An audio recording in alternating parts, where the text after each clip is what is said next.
ไหว้สารในปารมีธรรมพระเถระครูบาอาจารย์พระภิกษุสงฆ์สามเณรทุกตนทุกองค์ขอสวัสดีพี่น้องท่านทุกฟังพ่อน้อยพ่อหนานพ่ออุ้ยแม่อุ้ยที่รับฟังรายการจากสถานีวิทยุกระจายเสียงพระพุทธศาสนาแห่งชาติและสังคมขึ้นเพื่อการศึกษาพระพุทธศาสนาและวัฒนธรรม FM 104.50 เมกะเฮิรตซ์จากวัดไฟหินวัดไฟหินตั้งอยู่หลังมหาวิทยาลัยเชียงใหม่ตำบลสุเทพอำเภอเมืองจังหวัดเชียงใหม่ก็เป็นสถานีของพี่น้องคนฟังทุกท่านเป็นเจ้าของที่เราจะต้องช่วยกันทนุบำรุงเนอะพี่น้องท่านผู้ฟังนอกจากนี้ยังได้รับการอนุเคราะห์เมตตาจากท่านผู้อำนวยการสถานีทำ4สถานีสถานีวิทยุล้านนาเชียงใหม่และก็สถานีวิทยุคลื่นพัฒนาคุณภาพชีวิต FM 92.25 วัดหลวงประแดงมหาวิหารสถานีวิทยุ FM 98.75 คลื่นธรรมะของชุมชนวัดห้วยตองซักตำบลควงเปาอำเภอจอมทองจังหวัดเชียงใหม่และก็สถานีวิทยุมนต์เสียงธรรม 106.25 วัดบุพารามอำเภอแม่แจ่มจังหวัดเชียงใหม่พี่น้องท่านผู้ฟังสามารถรับฟังรายการนี้ได้พร้อมกันถึง5สถานีตั้งแต่เวลา 4 โมงถึง 6 โมงแมลงสำหรับท่านที่ฟังจากสถานีวิทยุล้านนาเชียงใหม่พอถึงชั่วโมงหนึ่งเนี่ยเพิ่นจะตัดไปเป็นข่าวประมาณสัก12 นาทีเนี่ยก็ไม่ต้องฟังไหลไปไหนวันนี้ก็มาพบปะพี่น้องท่านผู้ฟังหลังจากได้หายไปเมิน หายไปเมินหลายอาทิตย์เนื่องจากว่าติดภารกิจหลายอันหลายอย่างก็ได้มาพบปะพี่น้องท่านผู้ฟังวันนี้มาละมาพร้อมกับความบดมืด คำว่าบดมืดเนี่ยพี่น้องท่านผู้ฟังฝนตกตั้งแต่ตะคืนมาตลอดทั้งคืนเลยแล้วก็มาถึงเมื่อเช้านี้มาเพิ่งจะมาย่างประมาณ10 โมงเนี่ยฝนตกตลอดก็ดูตอนนี้อากาศครึ้มอยู่แล้วก็ที่บ้านป้าหลวงนี่ตั้งแต่ถนนซอยเข้ามานี่ต้นไม้มันนักพอฝนตกน้อยลมมาน้อยนี่เนาะไฟจะดับ เพราะฉะนั้นวันนี้ถ้าโอ้ไปมันเงียบมันหายไปนะทางสถานีก็จะตัดออนอื่นมาแทนมันต้องมีปัญหากับไฟดับก่อนอย่างสักอย่างเนาะก็รวดจบให้นั่นเนอะพี่น้องท่านผู้ฟัง ที่แรกว่าวันนี้บัลลังก์จะได้มาพาพี่น้องท่านผู้ฟังใกล้เพราะว่าบ้านเฮาเนี่ยบดมืดปกติธรรมดาเนี่ยถ้าบดมืดเนี่ยไฟจะดับไฟจะดับมันเป็นปกติของบ้านป้าหลวง อากาศมันเปลี่ยนพี่น้องท่านผู้ฟังท่านลองติดตามฟังข่าวบอกว่าจากทางสถานีวิทยุแห่งประเทศไทยทุกชั่วโมงมันจะมีข่าวแล้วก็ทางโทรทัศน์ก็ดีทางเฟซทางไลน์ส่วนมากในยุคปัจจุบันเนี่ยผู้สูงอายุบอกว่าจะอายุเท่าใดพี่น้องท่านผู้ฟังก็มีเฟซมีไลน์ลองสังเกตพอในในเฟซในไลน์ฮะป้าหลวงก็โอ้บ่ได้แต่เฟซนั่นเล่นบ่จ้างมีก็ไลน์เมื่อตอนเช้านี้ก็มีผู้ติดต่อมาทางเฟซจะอู้อันนั้นจะขออันนี้เขาว่าเอาเบอร์เนี่ยไปแอดไลน์ของแอดประจังแล้วจะส่งข้อมูลให้เนาะ เนี่ยเขาได้เป็นคนที่บัตันสมัยก็หลวงนะ แต่ว่าหลายคนก็น่านับถือเปิ้นอายุเป็น60-70ละพี่น้องท่านฟัง70ปลาย80เนี่ยเพิ่นยังเล่นไลน์ได้อยู่เล่นเฟซได้อันนี้น่านับถือก็ดำเนินรายการโดยเก้ากับผมประหลวงสว่างธาตุอินจันทร์ประธานเครือข่ายกองทุนแม่ของแผ่นดินจังหวัดเชียงใหม่และภาคเหนือตอนบนและก็ที่ปรึกษาผู้ตรวจราชการภาคประชาชนสังกัดสำนักงานปลัดสำนักนายกรัฐมนตรีเป็นห้องว่าที่ปรึกษารัฐสภาก็เป็นประธานคณะที่ปรึกษาผู้ตรวจราชการภาคประชาชนด้านต่างๆในจังหวัดเชียงใหม่นอกจากนี้ก็เป็นรองประธานศูนย์ประสานงานกองทุนแม่ของแผ่นดินแห่งชาติเรื่องลายนี่บ่ต้องอู้มันพี่น้องท่านฟังวันหนึ่งนี่เป็นหลายร้อย เป็นหลายร้อยลายเป็นหลายร้อยเรื่องที่ส่งเข้ามาก็ตึงภาคเหนือตอนบนรวมมาถึงตึงประเทศก่อนที่จะนำเอาสาระสปะมาเล่าอู้สู่กันฟังก็จะแจ้งประชาสัมพันธ์เนี่ยน้อยหนึ่งพี่น้องท่านผู้ฟังด้วยเมื่อวันที่5ที่ผ่านมาพี่น้องท่านผู้ฟังตั้งแต่เวลา10 โมงเป็นต้นไปเมื่อวันที่5ที่ผ่านมานี่นะที่ธนาคารเลือดโรงพยาบาลนครพิงค์จังหวัดเชียงใหม่ท่านปิยะศิริวัฒนวรางกูลรองเลขาธิการปปส.ส่วนกลางว่าเป็นประธานในพิธีเปิดบริจาคโลหิตตั้งบริจาคโลหิตที่ทำการธนาคารเลือดชั้น2ตึกสีเหลืองของโรงพยาบาลนครพิงค์ตึกทั้งหลังบ่โดยมีโครงการน้อมเกล้าถวายเฉลิมพระเกียรติสมเด็จพระบรมราชินีพันปีหลวง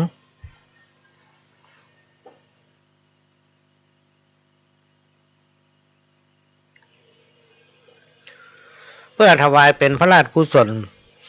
เนื่องในโอกาสมหามงคลเฉลิมพระชนมพรรษา90 พรรษา12 สิงหาคม 2565ในพื้นที่ภาคเหนือตอนบนและก็มีท่านศักดิ์ชัยคุณานุวัฒน์ชัยเดชรองผู้ว่าราชการจังหวัดเชียงใหม่ซึ่งได้ยินเปิ้นโอ้กันเปิ้นก็หามาอยู่เชียงใหม่ได้3 เดือนนี่ติดตามด้วยท่านไกรเลิศดาวเรืองท่านผู้อำนวยการสำนักงานปปส.ป้องกันและปราบปรามยาเสพติดภาค5และก็ท่านวาทินลำลงเหล่าหะพันธ์ผู้อำนวยการสถาบันสำรวจและติดตามการปลูกพืชเสพติดและก็ติดตามด้วยท่านสวัสดิ์ศรียะผู้อำนวยการกลุ่มงานยุทธศาสตร์พัฒนาชุมชนสำนักงานพัฒนาชุมชนจังหวัดเชียงใหม่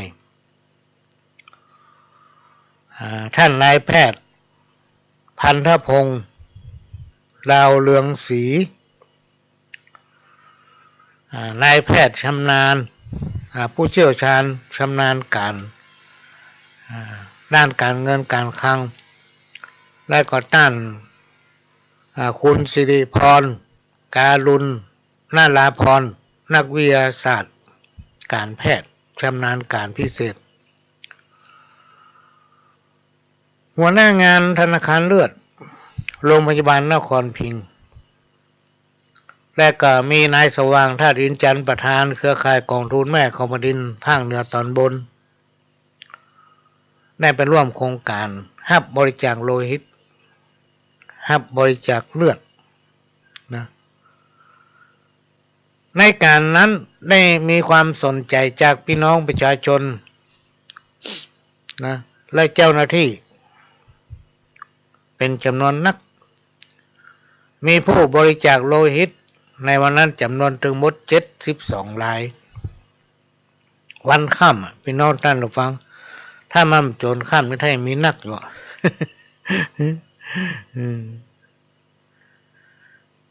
โดยมีเป้าหมายแล้วก็ได้โลหิตประมาณ 28,800 ซีซีโดยท่าน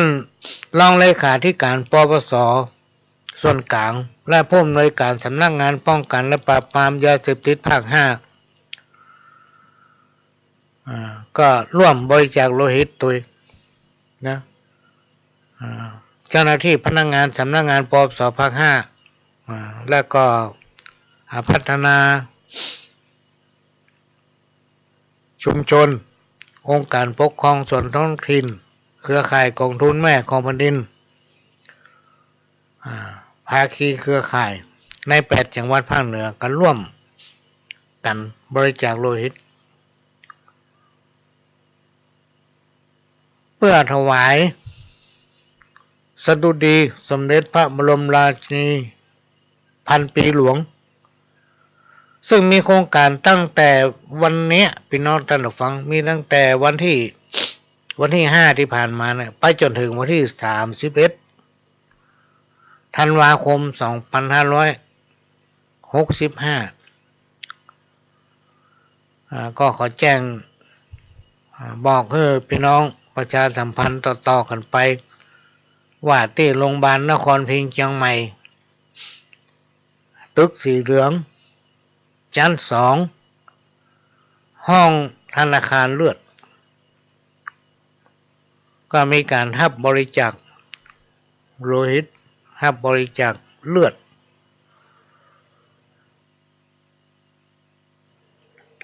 เพื่อน้อมเกล้าถวายสมเด็จพระพันปีหลวงเวลาราชการเนอะพี่น้องท่านผู้ฟังตั้งแต่วันที่5เป็นต้นไปจนถึง12จนถึงธันวาคมพี่น้องท่านผู้ฟังจนถึงวันที่31 ธันวาคม 2565ท่านใดมีความประสงค์จะไปบริจาคโลหิตไปบริจาคเลือดก็ไปติดต่อแล้วก็แจ้งว่าเป็นโครงการของปปส.จะมาบริจาคร่วมกับเปิ้ลจะได้นำทะเบียนรายชื่อของท่านนั้นส่งรายงานไปตามรับจันพี่น้องท่านผู้ฟังอันนี้ก็แจ้งให้รู้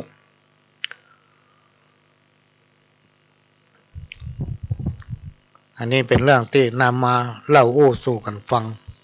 ในวันนี้นอกจากนี้ที่ผ่านมาพี่น้องท่านผู้ฟังในช่วงเดือนปลายเดือนเมษา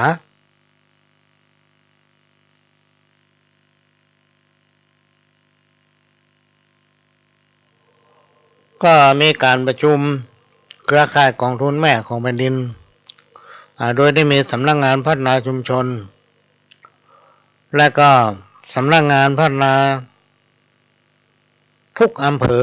นอกจากจะมีสำนักงานพัฒนาชุมชนจังหวัดแล้วก็มีสำนักงานพัฒนาชุมชนของทุกอำเภอมีตัวแทนประธานเครือข่ายกองทุนแม่ของแผ่นดินแต่ละอำเภอก็เข้ามาร่วมในการประชุมเพิ่มศักยภาพ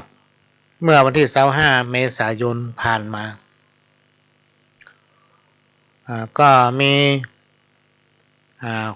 ข้อใหญ่ใจความหลากหลายประการเดี๋ยววาติดก็จะนำมาอู้ฟังเพราะวันนี้มาอู้เรื่องธนาคารเลือด เอาวันละเรื่องเนาะก็มาย้ำธนาคารเลือดทำกรรมถ้าท่านใดมีความประสงค์จะบริจาคเลือดเพื่อถวาย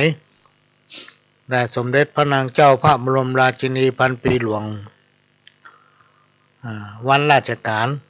ตั้งแต่วันที่5ที่ผ่านมาไปจนถึง31 ธันวาคมเนอะก็ไปติดต่อได้ที่ ตึกสีเหลืองตั้งหลังว่าพี่น้องท่านผู้ฟังชั้น2ห้องบริจาคเลือดบอกว่ามาตามโครงการของปปสภาค5เพื่อเพิ่นจะได้นำเอารายชื่อของท่านนั้นรายงานไปตามรับจันทร์เรียกขอแจ้งประชาสัมพันธ์หรือว่าติดต่อมาที่ปหลวงได้อายุมาสำคัญพี่น้องท่านผู้ฟังมันเป็นเพียงตัวเลข มันเป็นเพียงตัวเลขและในปัจจุบันเนี่ยพี่น้องท่านผู้ฟังอากาศมันเปลี่ยนเมื่ออากาศมันเปลี่ยนเนี่ยมันมีฝนตกท่านก็ดูกระลกกระลาน้ำขังในบริเวณบ้านเต้าที่ได้สังเกตพอเนี่ยมันมีแต่นะพี่น้องท่านผู้ฟังลองน้ำขังสัก2 วัน 3 วันมันมีตัวหนอนเป็นห้องว่าลูกน้ำยุงลายเนี่ยเกิดขึ้นเพราะนั้นต้องคว่ำมันทิ้งเพราะว่าช่วงเนี้ยไวรัสโควิดมันก็ยังมีอยู่แฝงอยู่กับคนเฮาเนี่ยมันต้องมาหายไปไหนเฮาจะต้องรักษาสุขภาพพี่น้องท่านผู้ฟังรักษาสุขภาพของภัยของมันเวลาจะนอนเวลาจะกินนะของบูดของเย็นเนี่ยพยายามเลี่ยงอย่างสูงอายุเนี่ยอายุนักไปจะไปกินน้ำเย็นมันล่อแหลมพี่น้องท่านผู้ฟังเพราะว่าไวรัสโควิดน่ะมันชอบความเย็นนะชอบอากาศเย็นมันกลัวความร้อนเขากินน้ำอุ่นน้ำร้อนเนี่ยพี่น้องท่านผู้ฟังเป็นอาหารการกินก็พยายามกินของร้อนๆมันปลอดภัยทางกระเพาะทางลำไส้มันปลอดภัยทางโควิดนะเขาลองสังเกตฟังข่าวแล้วที่ไหนอากาศเย็นเนี่ยมันระบาดหนักมันกลัวความร้อนคือรักษาสุขภาพของภัยของมันแม่แน่จะเป็นละมีหลากหลายประเทศพี่น้องท่านผู้ฟังถ้าใครติดตามข่าวเนี่ยมันมีละในบ้านในเมืองของเปิ้นตอนนี้ประเทศเฮาเปิดประเทศละก็มีนักท่องเที่ยวเข้ามาเป็นจำนวนนักโดยเฉพาะถ้ามาถึงกรุงเทพก็จะมุ่งตรงมาเชียงใหม่หลังจากมาเชียงใหม่แล้วก็จะกลับไปตั้งกระบี่ไปตั้งภูเก็ตไปตำปุ้นภาคใต้บ่พี่น้องท่านผู้ฟังเมื่อประเทศมันเปิดรากอันอย่างตั้งหลายเราเนี่ยมันยังมีอยู่คงวนอยู่กับคนเขาเนี่ยก็ให้ระมัดระวังรักษาสุขภาพของภัยของมันพักผ่อนให้เพียงพอพี่น้องท่านผู้ฟังอันนี้ก็เป็นเรื่องที่มาแจ้งมาเล่ามาอู้สู่กันฟังด้วยความเป็นห่วงนะหายไปหลายอาทิตย์หลายคนไลน์มาถามโทรมาถามมาล่างเป็นโควิดเถอะค่ะดักปิ้งอะไรอะไรก็ได้เนาะ โอ้โควิดมันมาใกล้หรอกพี่น้องท่านผู้ฟังมันกลัว มันกลัวเพราะเฮาไปตามมันลูกไปที่ไหนก็โดนสวักหูดังหมดอะพี่น้องท่านผู้ฟังวันนั้นไปนครพิงค์ประกอบสวักหูดังไปต้อนรับพระนาท่านและรัฐมนตรีที่ศูนย์การค้านานาชาตินะเมื่อน่าจะเป็นพฤษปลายเดือนเมษาวันที่28เพิ่นกระจกหูดังนะ ก็ดีใจไว้มันผ่านเนี่ยก็ยังที่แนะนำไปเนอะพี่น้องท่านผู้ฟังก็ช่วยกันดูแลรักษาสุขภาพหมู่ตัวเก่าแล้วก็ภาวะเศรษฐกิจตอนเนี้ยพี่น้องท่านผู้ฟังเขาหูอยู่ว่ามันบ่ค่อยดีเท่าใดนะแม้นว่าทางรัฐบาลจะพยายามช่วยทางรัฐบาลเนี่ยจะพยายามช่วยพยุงให้เศรษฐกิจมันดีขึ้นพยายามกระตุ้นโดยให้เงินมาคนละครึ่งพ่องให้อันนั้นนี่มาหลายอย่างหลายวิถีทางพยายามช่วย แต่มันก็อย่างนั้นเพราะว่าภาวะเศรษฐกิจมันลดรายจ่ายมันสูงรายได้บ่เคยมี เนื่องจากว่าภาวะอย่างเงี้ยพี่น้องท่านผู้ฟังทีนี้ความจำเป็นของคนเนี่ยมันเจ๊เสมอภาคมันบรรทัดเทียมกันนะเขาก็ต้องดูแลตัวเองพยายามพยุงตัวเก่าเพื่อผ่านพ้นวิกฤตนี้ไปได้นะน้ำมันนี่ขึ้นทำละวันนี้หันดังเฟซดังไลน์ว่าน้ำมันจะขึ้นราคาละมันหลายกระแสพี่น้องท่านฟังตั้งหนึ่งเป็นหนึ่งฟังหนึ่งเป็นหนึ่งเท่าฟังนักดูนักอย่างไลน์อย่างข่าวนั่นข่าวนี้เนี่ยบางทีมันเป็นข่าวหลอกเพราะฉะนั้นก็ต้องรักษาสภาพภาวะเศรษฐกิจของตนเองนะมีน้อยกินน้อยถ้าเรามีนักแล้วเรากินน้อยมันอยู่ได้หมื่นแต่ถ้าเรามีน้อยแล้วเราไปกินนักพี่น้องท่านผู้ฟังไม่ทำเราอยู่มันได้เนอะเขาอยู่มันได้เพราะนั้นเราต้องช่วยเหลือตัวเก่าเป็นประการแรกบ้านเมืองเหนือเราล้านนาเราเนี่ยมันดีน้อยก็คือว่าในน้ำมีปูมีปลามีกุ้งในนามีข้าวถ้าเรามีข้าวกินพี่น้องท่านผู้ฟังกับข้าวเนี่ยเอาที่ไหนก็ได้ตำข้องหัวตำในสวนตำต้งตำนาตำหนองเนี่ย เมื่อเนี่ยล้านนานั้นหากินมันยาก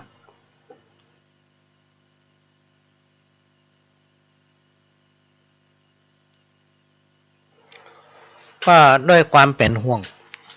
ก็มาโอ้ฟังเนาะภัยเสหากรรมถลำผูกมัดกรรมนั้นจะตอบไส้ปลายหลุนบ่เมินแน่แล้วบ่มีหายศูนย์ภัยสร้างผลบุญได้ดีตอบแทนภัยละพระธรรมกรรมจักกันแกล้งโดยตามหอยไข่คบเนี่ยพี่น้องท่านฟังเป็นภาษิตกรรมที่มันสอดคล้องและเป็นคติตอนใจสอนใจเขาเป็นอย่างดีคำว่ากรรมเนี่ยพี่น้องท่านผู้ฟังมันเกิดจากการกระทำของตัวเขานะเขาหู้อยู่ว่ามันบัดนี้เขาเข้าไปหามันเป็นว่าเป็นการถลำตัวเข้าไปสิ่งนั้นก็ผูกมัดในตัวเขาแล้วก็บาปบุญคุณโทษกับกรรมเนี่ยพี่น้องท่านผู้ฟังมันมาหายมันหนีมาห่างจากพฤติกรรมของตัวคนไผ่ทำก็คือคนนั้นได้แล้วมันมีจ้านหน้ามันมีจ้านเนี่ยพี่น้องท่านผู้ฟังที่มันจะตอบมันจะจ้าจะเวยต้องอันเพราะฉะนั้นในหลักของคำสอนในทางพระพุทธศาสนาเปิ้นสอนให้เฮาได้สั่งสมบุญสั่งสมความดีงามเพื่อเป็นตัวอย่างเพื่อกับลูกกับหลานบำเพ็ญตนเพื่อเป็นประโยชน์นะช่วยกันทนุบำรุงพระพุทธศาสนาคือเข้าวัดเข้าวานำธรรมะอันเป็นคำสั่งสอนขององค์พระสัมมาสัมพุทธเจ้ามาประดับสติปัญญาพี่น้องท่านผู้ฟังมาสติปัญญามาประดับสติปัญญาของตัวเขาเวลาจะเนี่ยจะทำอย่างคนไหนที่มีจิตใจเป็นศีลเป็นธรรมเนี่ยฟังทำบ่อยๆสำนึกได้อยู่ตลอดเวลาโดยสติปัญญาตัวเก่าว่าทำดีได้ดีทำบดีได้บดีไผ่ทำอย่างใดได้อย่างอันบางผู้บางท่านบอกว่าฟังทำกินพี่ดำกับข้าวฟังกรรมขี้เหล้าและกินจิลาบถึงวันนี่หรอมีคนหนึ่งบรรโทมาป้าหลวงมาใจนายหรอฟังธรรมเนี่ยบ่ได้กินพี่ดำกับข้าวอยากอย่างก็ได้กินหมดแต่ถ้าลองไผ่ไปฟังขี้เหล้าเถอะพี่น้องท่านผู้ฟังมันผิดกันถึงวัน ก็ขี้เหล้ามันอู้กำเก่าอ่ะ1 ก๊ง 2 ก๊งนี่ไม่แต่ก๊งที่ 3เริ่มเอาละอู้กำเก่ากำปีเลี้ยวปีซื้นกำเมื่อใดเมื่อเบาไผไปจำได้ก็มาเล่ามาอู้คนคนนี้เปิ้นบอกว่าฟังกำทำกินข้าวลำนอนหลับบ่ฝันหายอันนี้เป็นสิ่งที่นำมาฝากเนอะพี่น้องท่านผู้ฟังมาฝากคนเฮาบอกว่าจะยะยังทำมันยังเฮาจะต้องมีสติปัญญาใช้สติปัญญาตัวเก่าทำแล้วคือคิดอันไหนที่มันดีอันไหนที่มันถูกกันแนะนำกันไปเนาะในหลักการหมู่บ้านกองทุนแม่ของแผ่นดินที่พ่อหลวงอยู่ได้ถึงวันนี้เปิ้นพยายามสั่งสอนให้คนเป็นต้นแบบของตนเองเป็นต้นแบบของสังคมชุมชนเป็นต้นแบบให้กับลูกกับหลานเพื่อมีความสมานฉันท์ฮักกันเหมือนพี่เหมือนน้องจึงมีหมู่บ้านกองทุนแม่ของแผ่นดินเกิดขึ้นหรือว่าจะไปที่ไหนเนี่ยเฮาบ่ส่งเสริมเพื่อทะเลาะกันส่งเสริมเพื่อทำตนเองเป็นแบบอย่างน้อยๆก็เป็นแบบเพื่อตัวเก่าเป็นแบบเพื่อครอบครัวของตนเองเป็นแบบเพื่อคนในชุมชนของตัวเองเมื่อเขาเป็นแบบเพื่อเขาแล้วเขามาทำตามไต่จังเขาหยังเนาะ มีคนมาอู้เสนอข้อคิดเนี่ยมันถึงอยู่ได้พี่น้องท่านผู้ฟังเขาเกิดมาทั้งทีเอาดีคือได้เอาดีนี่หมายถึงว่าความไหนที่มันทุกข์มันเดือดร้อนมันทำมือตัวเฮาเดือดร้อนทำมือตัวเฮากระวนกระวายคนเฮาว่าความทุกข์มันกับมาใจโอ้คำหยาบเนอะเฮาหันกองขี้หมาไม่ให้เฮาไปย่ำมันก็เหม็นติดตีนเฮาถ้าเฮาเว้นเหียมันก็บ่ติดตีนเฮาฮู้อยู่ว่าหั่นมันเป็นป้าน้ำเป็นป้าโคเฮาเข้าไปย่ำมันก็ปักตีนเฮากะถ้าเฮาบ่เข้าไปย่ำมันก็เป็นหยังอีเป็นต้นเนี่ยพี่น้องท่านผู้ฟังถ้าจิตใจเฮาปกติดีด้วยสติปัญญาของทุกคนน่ะพี่น้องท่านผู้ฟังที่เกิดมาเป็นคนยกเว้นทรัพย์ประสัตว์ทั้งหลายหมูมาเป็ดไก่จ้างมั่งวัวควายเนี่ยมันปากมันได้แต่มันถ้าจะคิดได้มันขณะแล้วมันปากมันได้คนเฮาตึงโมดตึงหมู่ตึงมวลเนี่ยพี่น้องท่านผู้ฟังที่เฮาไปไหนก็ปะกล้าคนสมัยก่อนคนมันมานักปัญหามันก็มีน้อยเพราะว่าคนมันมานักและในยุคปัจจุบันเนี่ยพี่น้องท่านผู้ฟังคนมันนักบอกว่าจะเป็น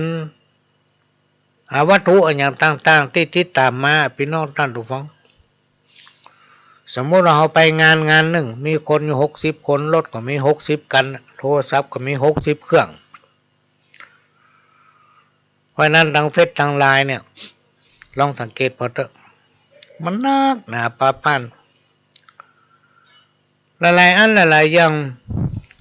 มันปิดกันมาได้เป็นห้องว่าควันไฟไผ่ห้องบกุ้มเพราะมันเป็นสมัยเฟซสมัยไลน์เนาะกำเดียวหู้กันหมดทั่วประเทศข่าวอย่างหลายๆอย่างบางทีเรื่องน้อยเดี๋ยวกลายเป็นเรื่องใหญ่โต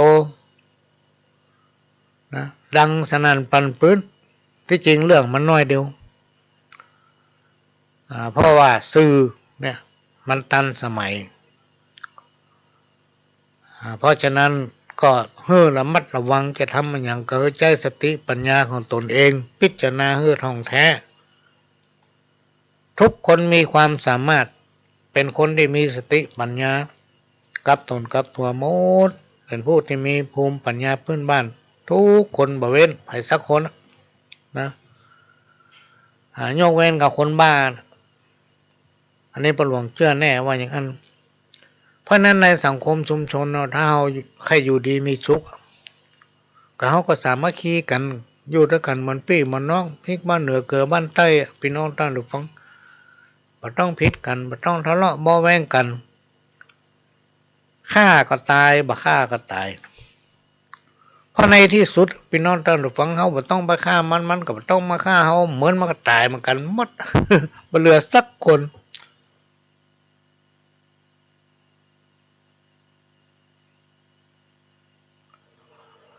ในโอกาสที่เฮาเกิดมาเป็นคนเนี่ยพี่น้องท่านผู้ฟังอันเนี้ยจำเป็นต้องอู้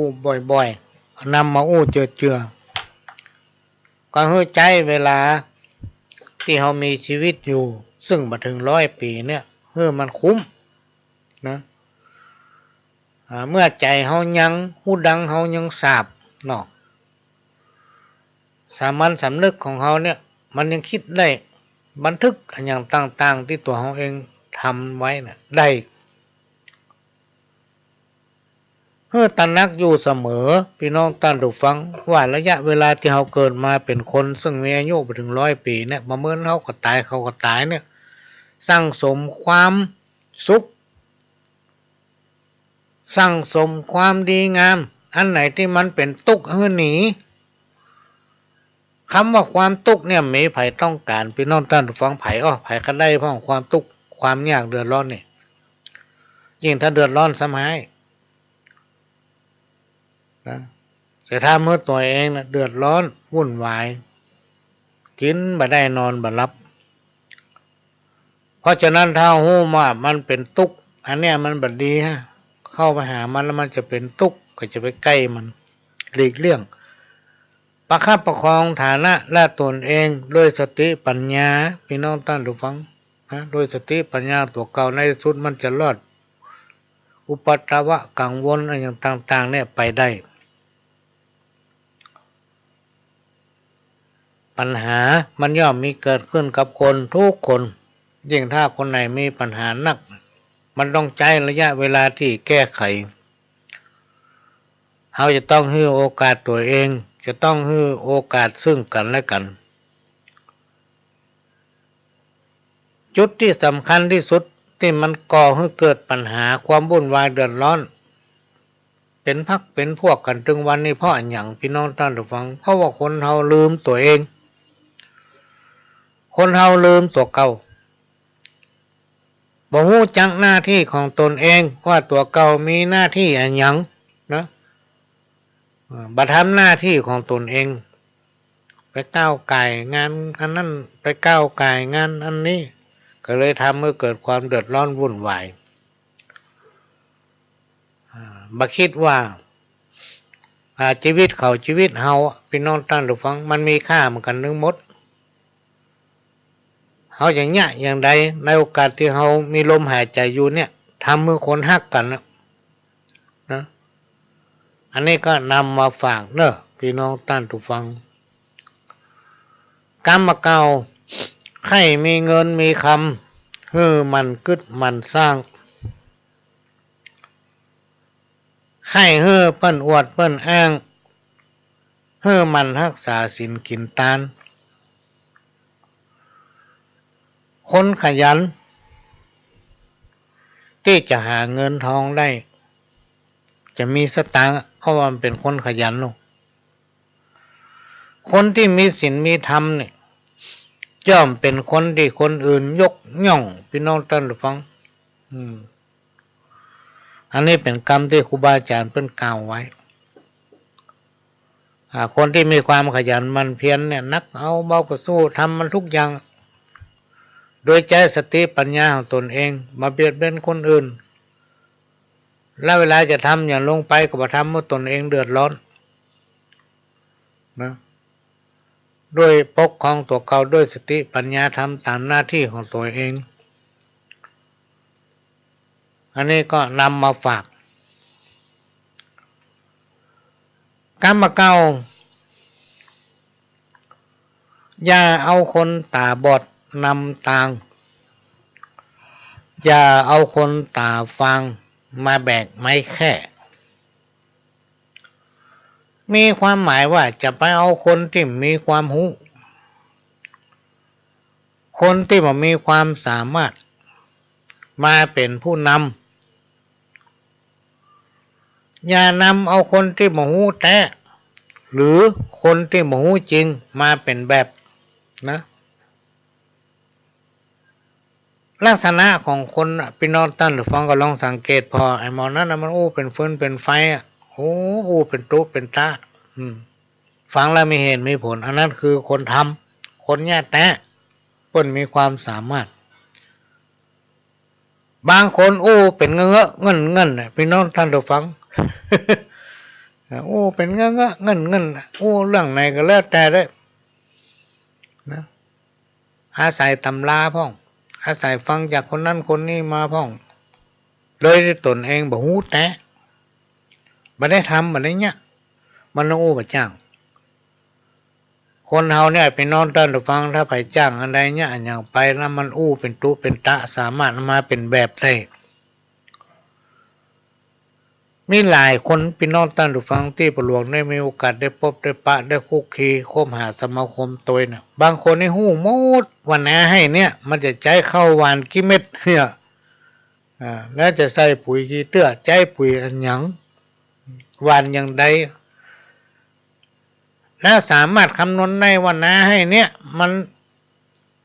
มีผลผลิตออกมาจะได้เข้าต่อใดกี่กิโลกี่ตวงเนี่ยหูมัดนี่คือคนที่เปิ้นท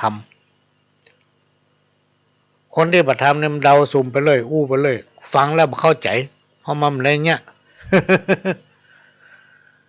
กรรมเก่าทำกรรมหนึ่งถ้าจะกิ้วก็ให้กิ้วคองูถ้าจะอูก็ให้อูคอจ้างอันนี้มีความหมายว่าถึงจะตุกจนจะได้กระจ้างนะทำตัวอย่างงูเพราะว่างูเนี่ยพี่น้องท่านหรือฟังพอมันชูคอขึ้นมันมีความสง่าดูมันมีฤทธิ์มีเดชอย่างงูเห่ามันยกหัวมาขึ้นเพ่อปากเพ่อกลางเนี่ย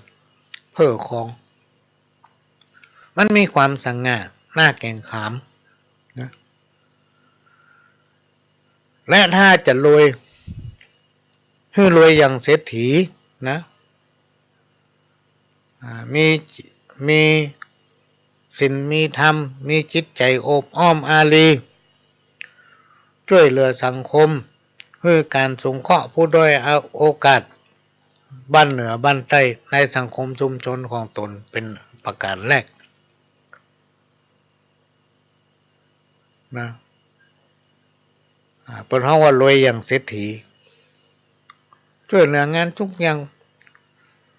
มาฮักคนนั้นบาจังคนนี้บาเยียบย่ำคนทุกคนจนคนที่มีฐานะต่ำต้อยกว่าตนเองเนี่ยเป็นเพราะว่าเศรษฐีในดงคนยากกรรมเก่าทำกรรมหนึ่งจอกปอกไหนก็ปอกจ่อวอไหนก็ควักอันนี้มีความหมายว่าผู้มั่งมีเงินทองอยู่แล้วก็ยิ่งมีนักขึ้น เพิ่มขึ้นเรื่อยๆไอ้คนที่บ่มีอย่างบ่มีไปติ๊กที่หามาได้เท่าใดก็พอกินพอใจ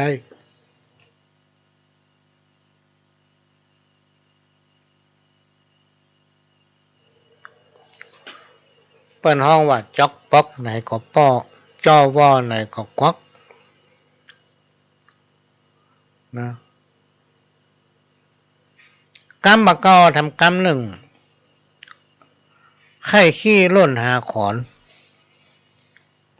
ไข้ขี้ล่นหาขอนไข้นอนล่นหาศาสตร์หาเสื้อหาศาสตร์เนี่ยอันนี้มันมีความหมายว่าอยู่ด้วยความบ่ประมาทเนอะพี่น้องท่านผู้ฟังอาจจะเนี่ยอันยังจะทำมันยังต้องมีการวางแผนไว้ก่อนที่เขาจะเนี่ยจะทำเนาะคือวางแผนไว้ก่อนวันนี้เราจะไปไหนก็ต้องวางแผนไว้ในใจแล้วแจ้งมาวันนี้เราจะเนี่ยการยังวันนี้จะฟอกไม้สกรรม ก็ต้องไปฝนมีดรับมีดให้มันคมก่อนสายมาสักหน่อยก็ตัดไม้ก็มาจังไม้ฝ่องไม้อันนี้อู้เป็นส่วนตัวนะเขาต้องมีแผนวางแผนไว้ก่อนจะไปเหมือนกรรมที่เปิ้นว่าใครขี้ร่นหาคอนใครนอนร่นหาเสื้อหาสัตว์ทุกวันพี่น้องตั้นตุฟังปะวุ้ยแม่วุ้ยลูกเต้าเราหลานเฮืออยู่ด้วยความบัประมาทเขาจะต้องอยู่ด้วยความบัประมาทพี่น้องตั้นตุฟังนะบอกว่าจะเป็นทางกายทางจิตใจทางด้านร่างกายพละกำลังเนี่ยเขาจะต้องบัประมาทเป็นจะได้ถึงย้ำว่าต้องอยู่ด้วยความบัประมาทเพราะว่าสังคมชุมชนในยุคปัจจุบันเนี่ยคนมันนักพี่น้องท่านผู้ฟังสมัยที่เป็นละออนนี่ยังจำได้ว่าในบ้านในเมืองเขาเนี่ยมีคนประมาณสัก3 ล้านป่ายนะคะในยุคปีตั้งแต่ปี2501-02มาจนถึงปัจจุบันเนี่ยสมัยนั้นจะมีประมาณสักประมาณนั้นอย่างมากก็บ่เกิน5 ล้าน6 ล้านคนถึงประเทศของเขานี่นะสมัยเป็นละออนนั้นมันมีสงครามเนาะต้านท่านก็เป็นชายแดนต้านท่านก็เป็นอย่างเงี้ยมีการสู้รบกันสมัยที่อยู่บ้านนอกบ้านห้วยบอนแม่ปงบ่ตำบลแม่ปงก็จะได้ยินเสียงระเบิดเสียงปืนเสียงตึ้งตั้งอยู่ตลอดในยุคนั้นสมัยนั้นอันนั้นคือคนมันนักไงคนยังมันนักเท่านะ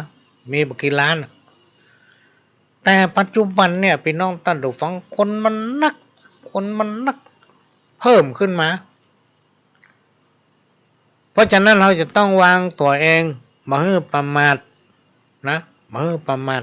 เพราะถ้าไผประมาทอันนั้นเป็นทางแห่งความเสื่อมเป็นต้นว่าการใช้รถใช้ถนนการไปหั่นไปนี่การอย่างทุกอย่างพี่น้องท่านผู้ฟังเขาจะต้องมีสติอยู่กับตัวทื่อตลอดนะจะไปฮื้อสติหายถ้าสติหายปัญญาหดในปัจจุบันเนี่ยคนมันนักมันเพิ่มขึ้นมาทำ10 เท่า100 เท่าพุ่นนะเพราะฉะนั้นก็ต้องบัประมาทถ้าเฮาประมาทเฮ็ดหยังอันหยังจะเกิดขึ้นมันก็เป็นหยังนะเฮาประมาทเมื่อคนมันนักพี่น้องท่านผู้ฟังอันอย่างต่างๆมันก็เริ่มนักขึ้นประการสำคัญสิ่งที่เฮาบ่ต้องการก็คือภัยสังคมมันติดตามมาพี่น้องท่านผู้ฟังภัยสังคมคือหมู่ที่หลอกลวงเนี่ยยิ่งประเดี๋ยวเนี่ยแก๊งคอลเซ็นเตอร์เนี่ยนักที่สุดเลยโทรหาคนนั้นโทรหาคนนี้หาวิธีหลอกลวงเปิ้นจนได้ให้มันได้เป็นจั่วนี่เป็นต้นอย่าไว้ใจทางอย่าวางใจคนอย่าจนใจถูกเขาเพราะฉะนั้นเฮาบ่ต้องประมาทแล้วบ่ต้องไปเชื่อไปฟังไผสักคนไผมาจุอย่างถ้าเฮาบ่สนใจมันก็บ่สำเร็จเพราะเฮาบ่สนใจมันเนี่ยปัญหาที่มันเกิดขึ้นถึงวันเนี่ยวุ่นวายเนี่ยพี่น้องท่านผู้ฟังเพราะอย่างเพราะว่าคนมันนักนานาจิตตังเวลาเปิ้นฟังเทศฟังธรรมเปิ้นชวนเขาวัดเขาวาบ่ให้ไปถือว่าอย่างตัวเองก็มีพร้อมหมดเนี่ยแล้วก็ค่าของจิตใจเนี่ยพี่น้องท่านผู้ฟังมันสำคัญค่าของจิตใจของคนเนี่ยมันสำคัญเพราะฉะนั้นในยุคปัจจุบันเนี่ยเฮาทั้งหลายจะต้องร่วมกันพัฒนาทางด้านจิตใจ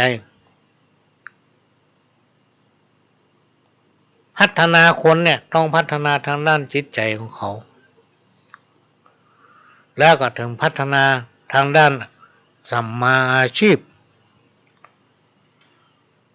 นะ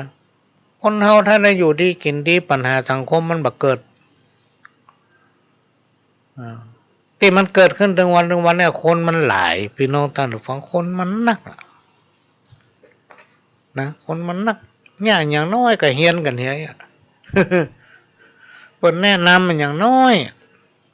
นอกจากบรรนำปฏิบัติแล้วยังเอาไปทำมือเสียหายเลยนี่เป็นต้น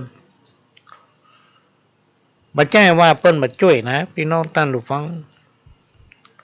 มีอยู่วันหนึ่งมีโอกาสได้ไปประชุมร่วมกับผู้ตรวจราชการ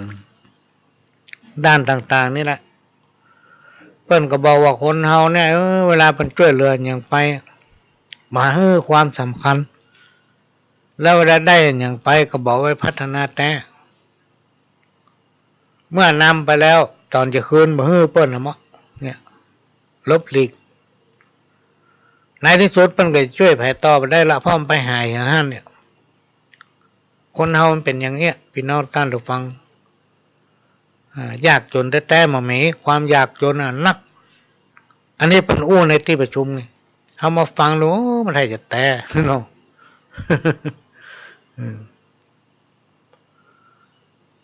มันมาสอดคล้องกับคำบักเก่าที่เพิ่นว่าไข่กินนักฮื้อกินเต้าปลายก้อยถ้าอยากกินน้อยฮื้อกินเต้าหัวแม่มือนะไข่กินนัก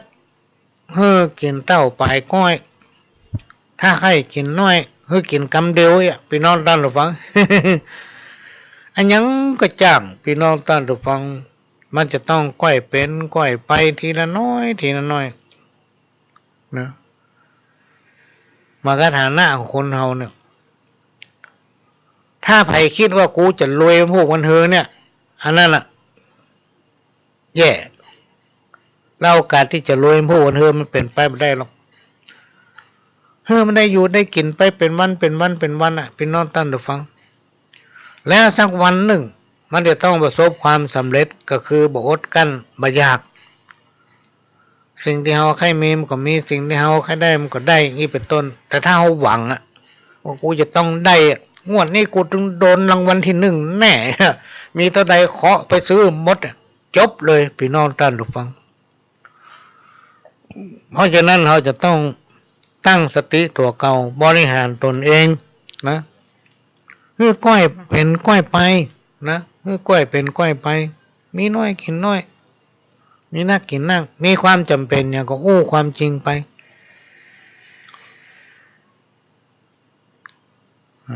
แล้วในที่สุดท่านจะประสบความสำเร็จในการบริหารตนเอง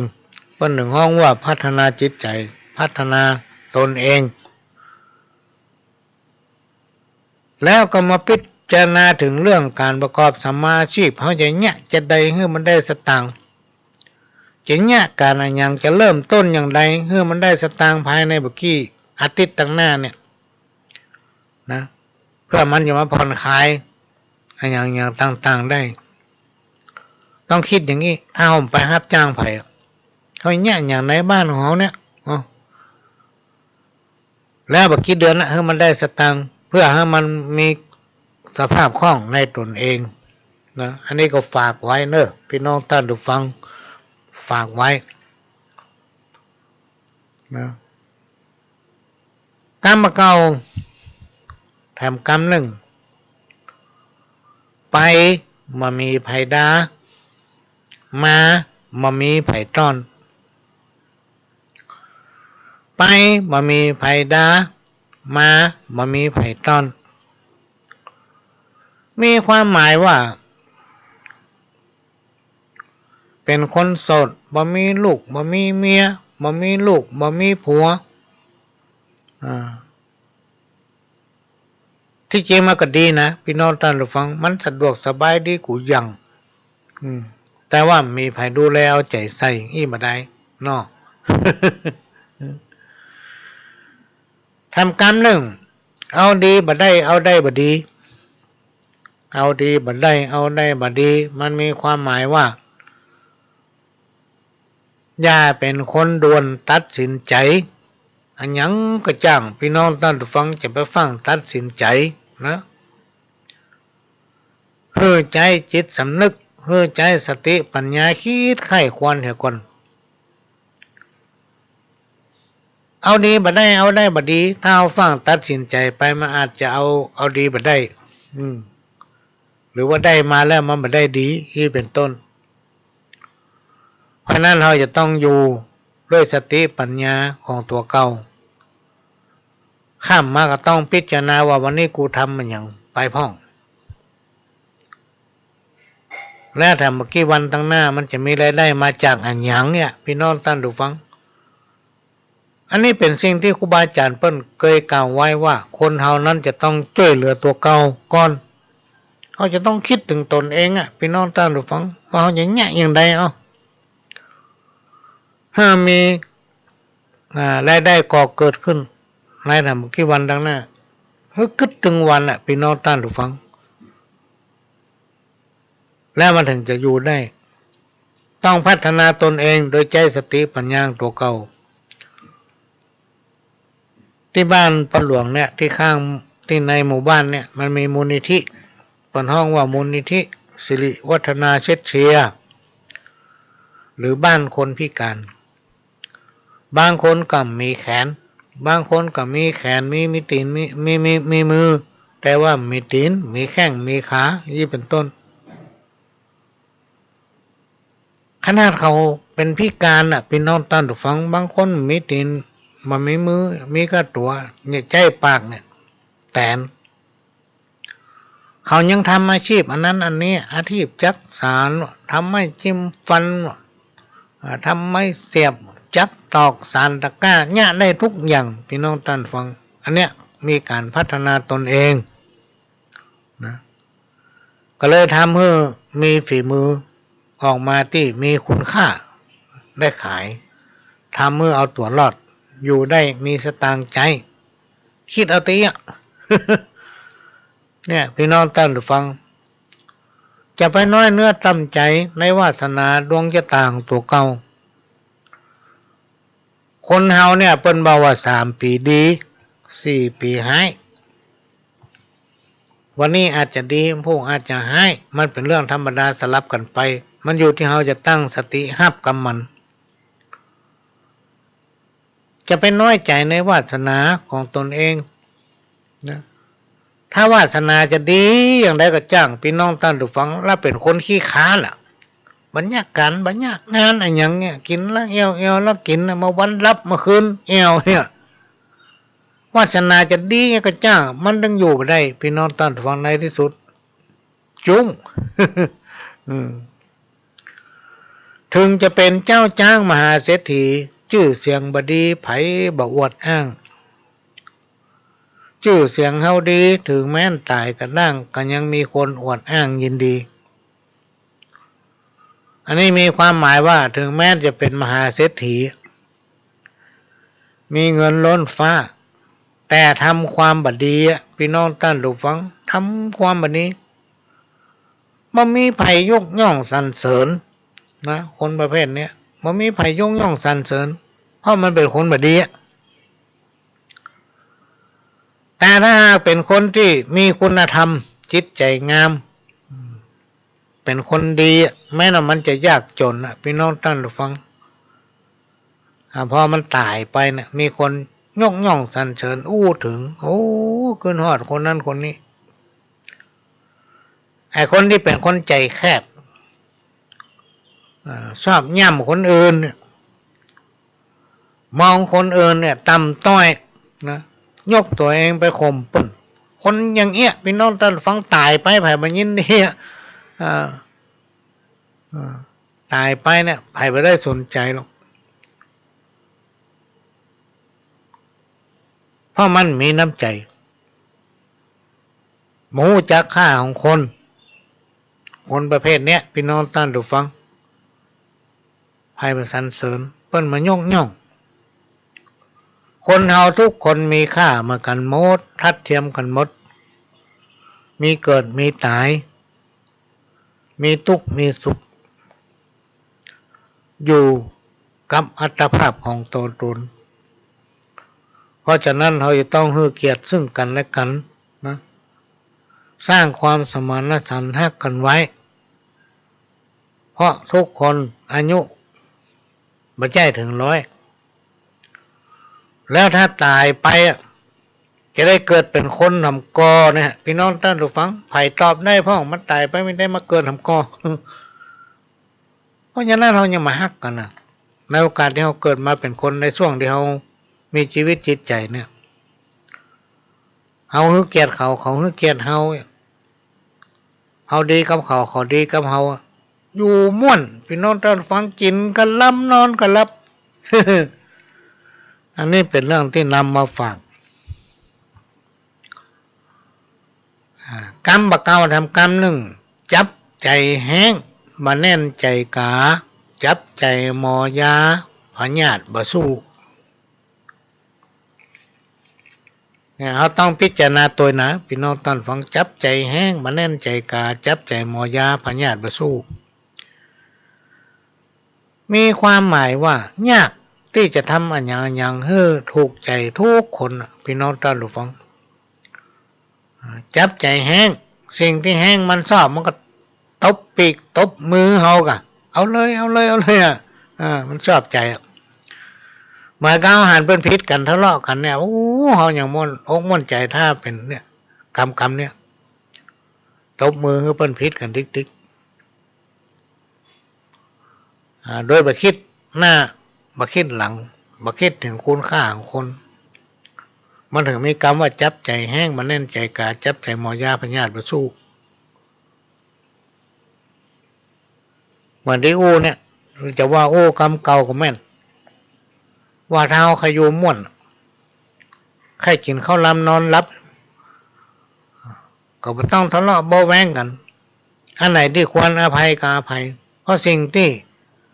มีค่าที่สุดเนี่ยเป็นน้องตันหรือฟังคืออย่างการให้อภัย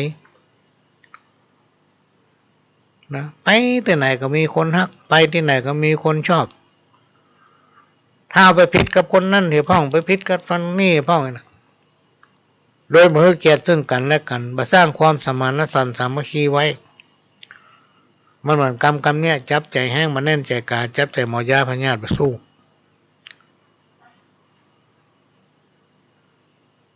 กรรมเก่าทำกรรมหนึ่งบักให้จ่ายเงินนักเฮือปลูกผักไว้กินถ้าไผไข่เป็นหนี้เป็นสินเฮือตึงแพะตึงยืมอย่างเงี้ยจะทำอันอย่างเนี่ยพี่น้องท่านฟังหู้จักประมาณตนในการใช้จ่ายในการกินการอยู่โดยเฉพาะเมืองเหนือของเขาเนี่ยเป็นดินแดนที่เป็นห้องว่าอูเข้าอูน้ำตำหัวบริเวณบ้านของเขาเนี่ยจะไปให้มันว่างอะไรที่ควรปลูกก็ปลูกไปพักไผ่หัวหอมพักแคบพักปังเนี่ยพี่น้องท่านฟังเอาหวานไปทำข้างหัวดูแลเอาแต่ใส่มันรดน้ำมีขี้ไก่ขี้งัวขี้ควายไม่ต้องหาปุ๋ยอื่นเอาอย่างมันเนี่ยใส่เข้าไปได้เดือน2 เดือนมันเต็มหัวแล้วนะจะกินก็ง่ายบักเขือบักแข้งนี่ปลูกไปเถอะจะกินก็ง่ายพริกแต่เนาะปลูกแวดบ้านท่านมันยากเดือน2 เดือนก็ได้กินละนะเวลาเราจะกินอะไรอย่างมากก็ลงไปทำแวดบ้านเก็บอันเก็บนี่ก็ได้กินกันละก็อยู่ได้ไปเป็นวันๆจะไปคิดว่ากูต้องรวยกูต้องมีกูต้องอันนั้นอันนี้ให้มันป้นไปเป็นวันพี่น้องตัดฟังแล้วกันเดียวมันถึงดีขึ้นมาเองกรรมเก่าทำกรรมหนึ่งใบบัวปกย่างตั้งนาห่อหอยเส้นผมบังดอยที่ไหนจักกุ้มจักเอาอันยังมาบังห่อหุ้มควันไฟนะอันเนี้ยมีความหมายว่าหลายสิ่งหลายอย่างมันปิดไปได้พี่น้องท่านฟังติดเป็นว่าควันไฟไปห่อบกุ้มก็คือกรรมเนี่ยทุกอย่างมันมีความลับมันถึงมีความลับพี่น้องท่านฟังเพราะอย่างเพราะความจริงเป็นสิ่งบัดตายความจริงเป็นสิ่งบัดตายพี่น้องท่านฟังจุคนอื่นได้จุตัวเขามาได้ ฝังอยู่ในจิตสำนึกว่าเอาได้แง่อย่างลงไปพ่องเป็นต้นขณะนี้พี่น้องท่านผู้ฟังก็กำลังรับฟังรายการสาระธรรมกรรมเก่าจากสถานีวิทยุ FM 104.50 เมกะเฮิรตซ์วัดฝ่ายหินตำบลสุเทพอำเภอเมืองจังหวัดเชียงใหม่หลังมช.พี่น้องท่านผู้ฟังซึ่งเป็นสถานีวิทยุของพี่น้องคนฟังทุกท่านทุกคนเป็นเจ้าของที่เราช่วยกันอนุบำรุงยิ่งอากาศมันเปลี่ยนก็เดี๋ยวฝนตกก็เดี๋ยวแดดออกพี่น้องท่านผู้ฟังสถานีก็จะเป็นที่ต้องอนุบำรุงถึงวันเราต้องช่วยกันดูแลและก็ได้รับการอนุเคราะห์เมตตาจากท่านผู้อำนวยการสถานีวิทยุล้านนาเชียงใหม่สถานีวิทยุคลื่นพัฒนาคุณภาพชีวิต FM 92.25 วัดหลวงประแดงมหาวิหารสถานีวิทยุ FM 98.75 คลื่นธรรมะของชุมชนวัดห้วยตองซักตำบลควางเปาอำเภอจำตองจังหวัดเชียงใหม่สถานีวิทยุมนต์เสียงธรรม 106.25 วัดบุพารามอำเภอแม่แจ่มจังหวัดเชียงใหม่พี่น้องท่านผู้ฟังสามารถรับฟังรายการนี้ได้พร้อมกันถึง5สถานีตั้งแต่เวลา 4 โมงไปถึง 6 โมงแมลงดำเนินรายการโดยเก้ากับผมพ่อหลวงสว่างธาตุอินจันทร์ประธานเครือข่ายกองทุนแม่ของแผ่นดินจังหวัดเชียงใหม่และภาคเหนือตอนบน8จังหวัดภาคเหนือและก็รองประธานศูนย์ประสานงานกองทุนแม่ของแผ่นดินแห่งชาติประธานคณะที่ปรึกษาผู้ตรวจราชการภาคประชาชนด้านต่างๆจังหวัดเชียงใหม่สังกัดสำนักปลัดสำนักนายกรัฐมนตรีหรือว่าที่ปรึกษารัฐสภาพี่น้องท่านผู้ฟังก็นำเอาสาระสัพพะร้อยอันปันเรื่องมาเล่าโอ้สู่กันฟังนะเล่าโอ้สู่กันฟังตั้งแต่เวลา 4 โมงถึง 6 โมงแมลงก็ได้เงียบหายไปหลายอาทิตย์วันนี้มากับมืดฟ้าบดฝน มาข้ามนี้ฝนตกคำละเพราะมันเปลี่ยนฤดูพี่น้องท่านผู้ฟังก็ต้องรักษาสุขภาพเนอะฝากรักษาสุขภาพของตัวภายตัวมันกินน้ำอุ่นเวลาไปหั่นไปนี่ก็ใส่แมสเนี่ยเมื่ออากาศมันเปลี่ยนอากาศมันเข้าสู่หน้าฝนนะยุงลายเนี่ยเกิดขึ้นกับน้ำขังทำกระโหลกกะลาเนี่ยพี่น้องท่านฟังก็มันดูแลบริเวณบ้านตัวเก่าและที่สำคัญก็คือป้องกันตนเองให้พ้นจากโควิดไวรัสโควิดกินของฮ้อนทำสุขภาพตนเองให้แข็งแรงอยู่ตลอดทำจิตใจตัวเองให้ปกติเมื่อจิตใจเขาปกติกินข้าวลำนอนหลับพี่น้องท่านผู้ฟังสิ่งไหนที่บดีจะไปเนี่ยคนเฮานี่ไม่ใช่ว่ามันดีหมดนะพี่น้องท่านผู้ฟังมีเพื่อนอยู่คนหนึ่งบอกว่าพ่อหลวงถ้าเราทำดีหมดอีนะบันได้หมออีเนาะโอ้มันเป็นจะได้อันฟ้าจะพาวะ ก็จะขอประชาสัมพันธ์ด้วยสำนักงานปวสภาค 5และก็สำนักงานปวสทุกภาคในประเทศร่วมกับทุกเครือข่ายนะเปิ้นได้จัดกิจกรรมพี่น้องท่านผู้ฟังด้วยการบริจาคโลหิต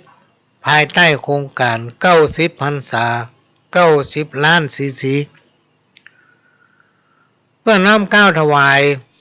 ราชดุดีสมเด็จ พระบรมราชชนนีพันปีหลวงเพื่อถวายเป็นพระราชกุศลเนื่องในวัน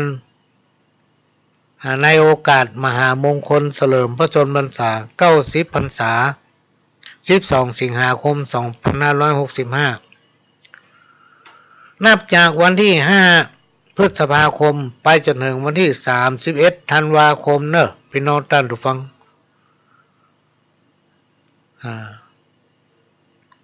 ก็มีการรับบริจาคโลหิตบริจาคเลือดสำหรับเชียงใหม่เฮาพี่น้องท่านผู้ฟังก็ไปที่ธนาคารเลือดของโรงพยาบาลนครพิงค์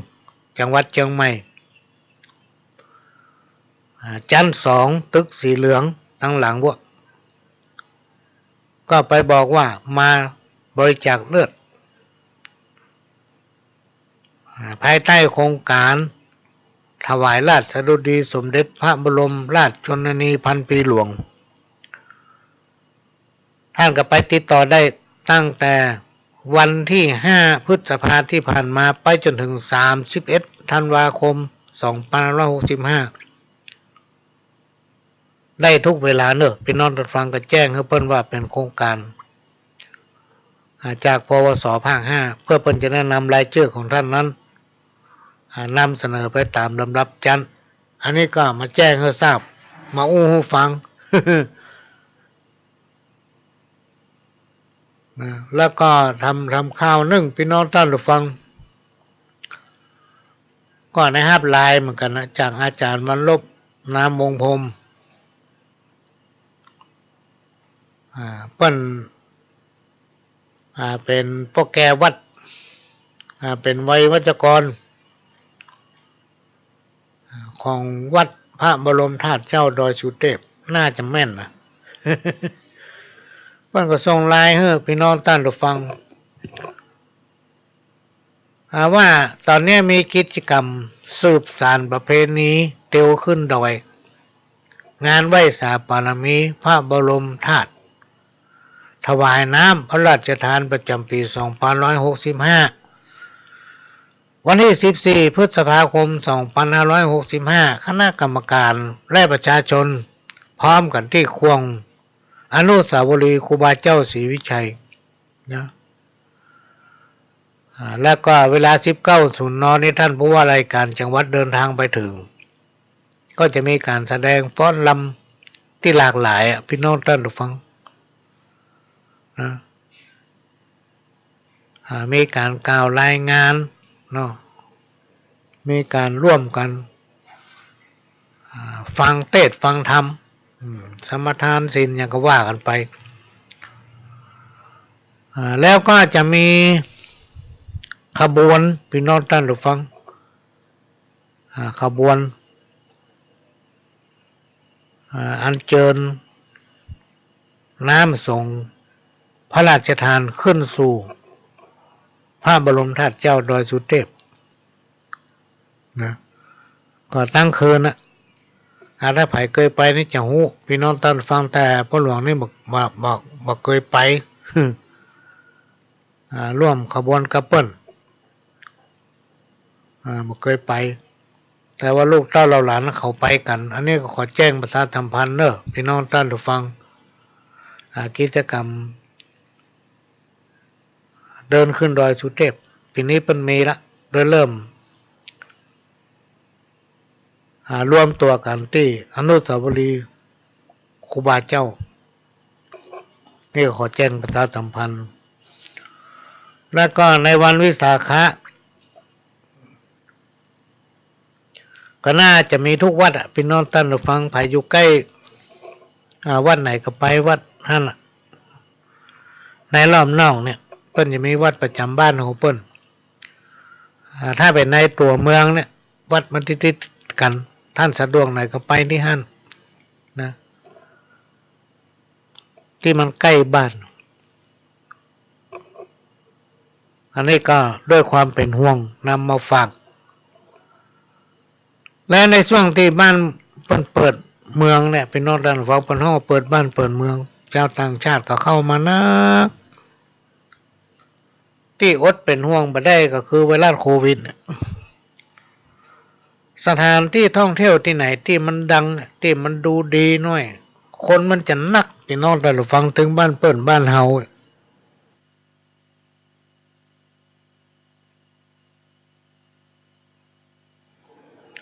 เราจะต้องระวังและรักษาสุขภาพของตัวเก่าอันนี้เป็นสิ่งที่นำมาฝากด้วยความจริงใจที่เป็นห่วงเนอะพี่น้องท่านผู้ฟังมาโอ้ถึงกรรมเก่าเพิ่นบอกว่าคนขี้จิคนขี้จิก็คือคนทีเนี่ยคนทีคนขี้จิเวลามีอย่างมาชอบปั่นไผพี่น้องที่หันของเปิ้นเปียเอาที่ของตัวซ่อนเนี่ยเปิ้นเฮาว่าคนขี้จิคนขี้จิภัยมาถามหาคนมีเมตตาไปไหนบักกันนะอันนี้มีความหมายว่าคนขี้เหนียวคนขี้จิคนใจแคบเนี่ยพี่น้องท่านฟังบ่ใครมีไผครบไผบ่ใครถามหาพร้อมเป็นคนที่ขี้จิเป็นคนใจแคบเอาลองสังเกตพอแล้วดึงไผดึงบ่ใครครบส่วนคนที่มีเมตตานะคนที่มีเมตตาชอบช่วยเหลือคนนั้นคนนี้บ่มีสตางค์ก็เอาแฮงเข้าไปช่วยยิ้มแย้มแจ่มใสมีการแบ่งปันอันนี้ให้บ้านข้างเคียงเป็นคนที่เปิ้นฮักพี่น้องท่านฟังเปิ้นฮ้องว่าไปไหนบ่กันไปไหนบ่อดตายนี่เป็นต้น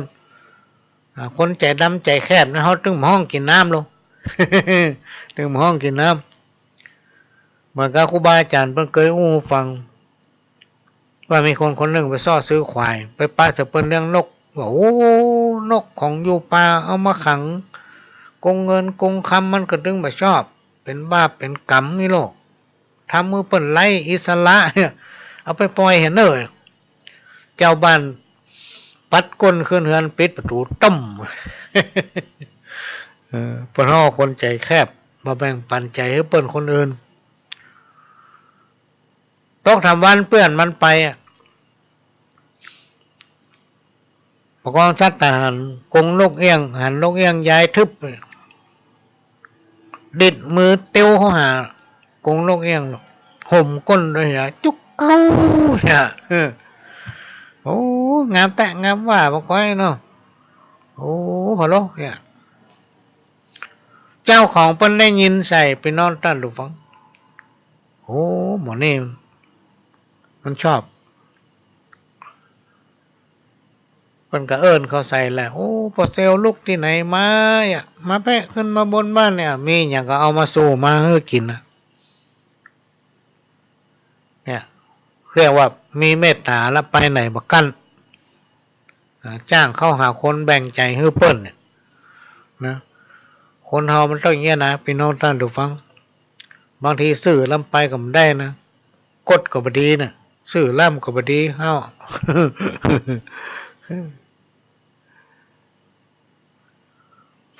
กรรมเก่าทำกรรมหนึ่งกรรมเข้าหู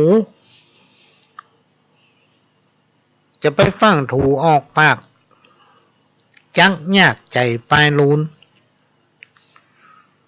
กรรมเข้าหูจะไปฟังถูออกปากจักยากใจปลายลูน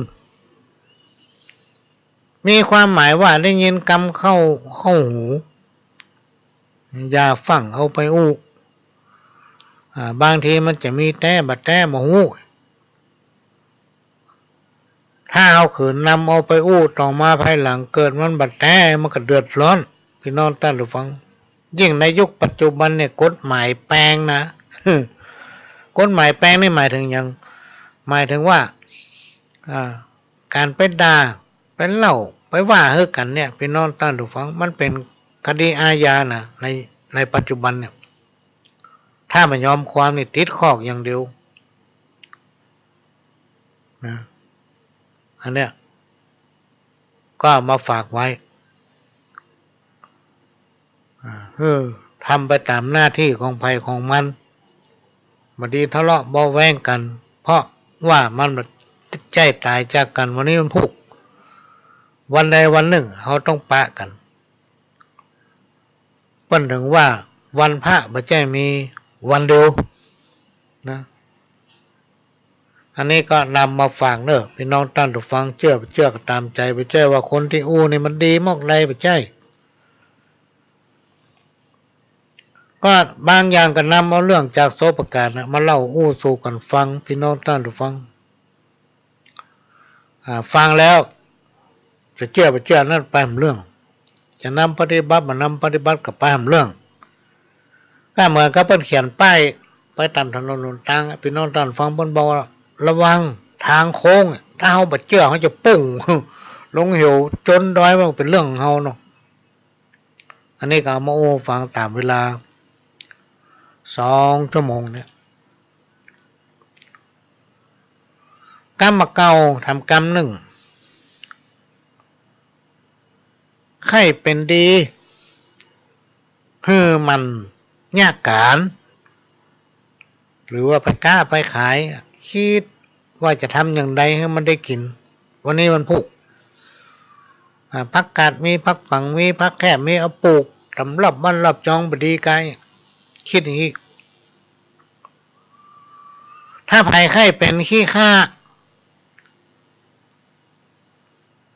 เฮ้อเป็นผู้ค้ำประกันนะซ่อค้ำประกันคนนั้นคนนี้เนาะซ่อแปะซ่อยืม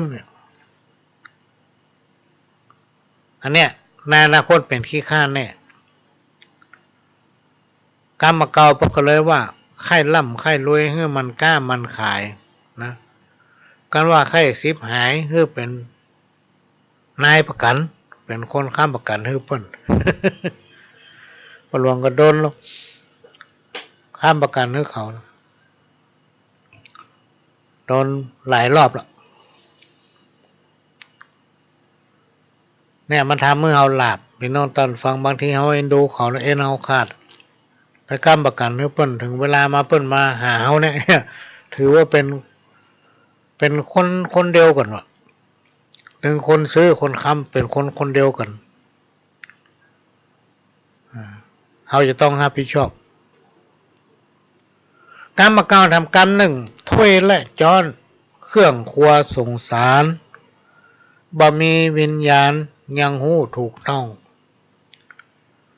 ฟัดฟาดกันเสียงดังกิ้งก้องแหงแตกในลั่นจัดปุถุชนคนเฮาเข่งคัดจังยิ่งกว่าอันเปียงใดอันเนี้ยมีความหมายว่าแม้แต่ถ้วยกับจานเนี่ยพี่น้องท่านฟังมันยังฟาดกันยังฟัดกันคล้องกันอยู่ฮะน่ะดังกิ้งก้อง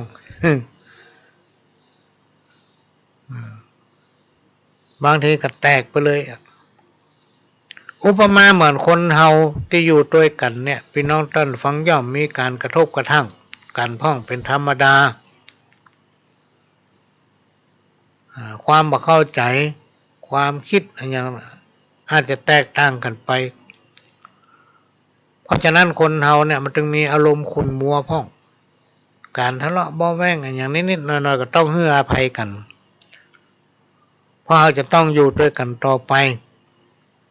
บนห้องวันโลกมันกลมไปที่ไหนก็ปะกัน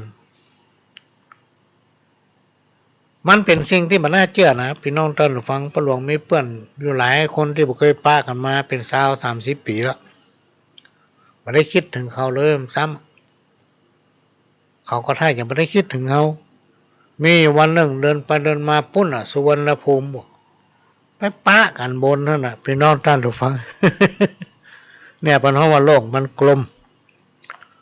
ในที่สุดเราต้องปะกันไปบ้านเหนือบ้านใต้เนี่ยเพราะฉะนั้นเราต้องมีความสมานฉันท์มีความฮักความสามัคคีเป็นหนึ่งเดียวกันถ้าเรารวมตัวกันได้เป็นหนึ่งเดียวเนี่ยพี่น้องท่านฟังสิ่งบดีนะมันถึงเข้ามาใกล้มาได้บ้านเมืองเรา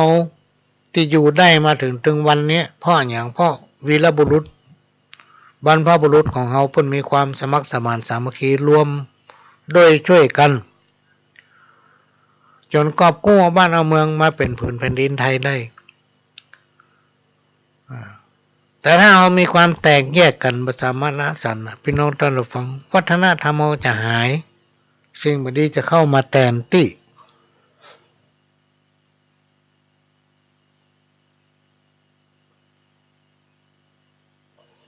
อันเนี้ยก็นำมาฝากถ้ามีความสมานฉันท์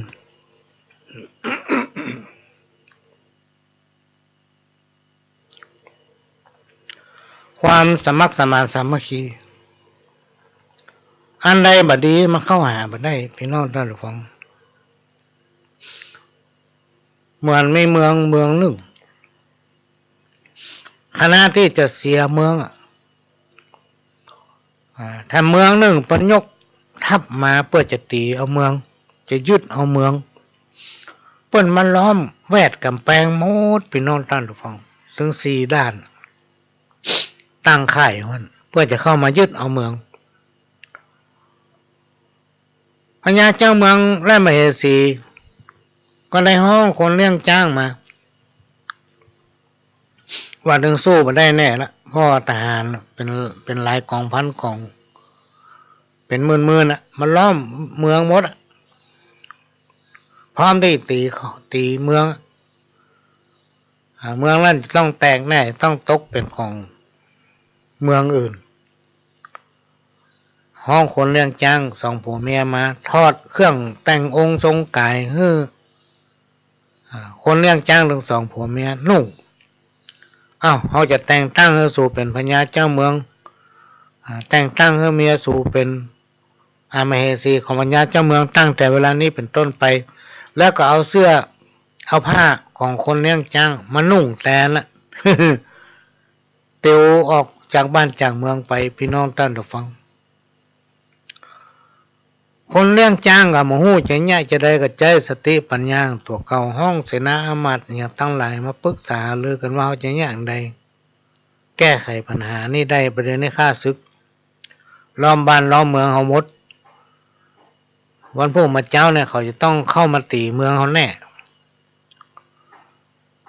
ก็เลยเล่นทางเงียบพี่น้องท่านฟังโดยปัจจัยเสียงตามสายสมัยยุคนั้นมันมีเสียงตามสายเนาะ ถ้าเป็นยุคปัจจุบันนี่ประกาศเสียงตามสายแล้วผู้ไล่จะหู้หมดมันมีเสียงตามสายก็เสนาอามาตย์ไปไล่เปล่าคนในบ้านในเมืองมาจุ่มนุมกันที่ท้องพระโรงนั้นมัดมีกี่คนก็ขึ้นมาแล้วก็แจ้งให้เจ้าบ้านเจ้าเมืองว่าบัดเดี๋ยวนี้พญาเจ้าเมืองของเขาเนี่ยได้มอบบ้านมอบเมืองเนี่ยให้คนเลี้ยงจ้างของเปิ้นเนี่ยเป็นพญาเจ้าเมืองแทนคณะนี้มีข้าศึกมันล้อมบ้านเมืองเขาหมดพร้อมที่เข้ามาตีคิดว่ามันพูกเนี่ย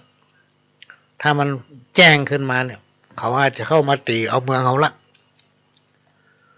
ชาวบ้านชาวเมืองก็อาจจะล้มตายเป็นจำนวนนักให้ต้องตกเป็นค่าใช้ของเปิ้นมันถึงเวลาที่เราต้องช่วยกันถ้าเราช่วยกันเอาบ้านเอาเมืองเราคืนมาได้หรือว่าเราชนะหมู่ข้าศึกทั้งหลายทรัพย์สมบัติในบ้านในเมืองนี่มีเท่าใดในท้องประคังเนี่ยเขาจะออกมาแล้วแบ่งจัดสรรให้มันเท่าเดียวกันหมด ขอให้ท่านทั้งหลายปิกไปบ้านภายมีอาวุธอย่างฮื้อนำมาแล้วมาปะกันที่หน้าท้องพระโรงนี่ด้วยความสมัครสมานสามัคคีพี่น้องท่านผู้ฟังเจ้าบ้านเจ้าเมืองทุกคนปากันปิกบ้านไผมีมีดก็เอามีดมาไผมีมุยก็เอามุยมาไผมีเสียมก็เอาเสียมมามีถ้วยให้อะไรไปปากที่สามารถทำเป็นอาวุธได้ก็เอามาปากันที่หน้าท้องพระโรง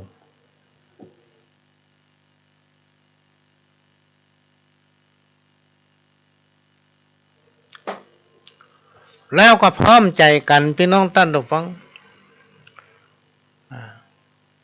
ตั้งทัพขึ้นกองทัพขึ้นในวังนะในบ้านในเมืองของเขาประมาณมอกตีสองตีสามเนี่ยคณะที่ข้าศึกหมู่ทหารของข้าศึกกำลังรับพักผ่อนกันเปิ้นก็เตรียมความพร้อมนั่นแหละวามผู้ก่อนจะเข้าตีเมืองตีสองตีสามพี่น้องท่านผู้ฟังเจ้าบ้านเจ้าเมืองในเมืองนั้นพร้อมกับทหารใครมีอาวุธอย่างเก่าออกมาใจมีขอบกมีขอจ้างมีอย่างตีสามพี่น้องท่านผู้ฟังป้ากันออกเข้าโจมตีในค่ายของศัตรูที่กำลังรับพ่องก็เอาขอบกจกหน้าพ่องก็เอาขอจ้างซับพ่องก็เอามีดพ่องก็เอาสากโคกบุ๊บหวยหมู่ฆ่าศึกที่กำลังรับอยู่ในค่ายอยู่ในฐานทัพตั้งป้ากันตกใจพี่น้องท่านผู้ฟังพ่องก็หนีที่หนีตันนะพ่องหนีบัดตันก็โดนขบกซับหัวตายคำนั้นน่ะโดนด้ามโคกพ่องโดนขอจ้างพ่องเนี่ย ในที่สุดหมู่ข้าศึกตั้งหลายกับป้ากันถอยหนีมัดพี่น้องท่านผู้ฟังด้วยความสมัครสมานสามัคคีทำให้บ้านนั้นเมืองนั้นรอดพ้นจากวิกฤตข้าศึกมาสามารถที่เข้ายึดบ้านยึดเมืองได้ก็ได้นำเอาทรัพย์สินในท้องประคังมาแบ่งกันคือมีความเป็นอยู่ทัดเทียมกันหมดแล้วก็ปกครองกันมาด้วยใจความสมานฉันท์อยู่กันเหมือนพี่เหมือนน้องนะเพื่อเกียรติซึ่งกันและกันโดยปัจจัยอำนาจและบารมีของตัวเองประคมคนนั้นคนนี้ถูกไหนเอาหั่นความผิดพลาดย่อมเกิดขึ้นแต่เฮาอย่างอย่างใด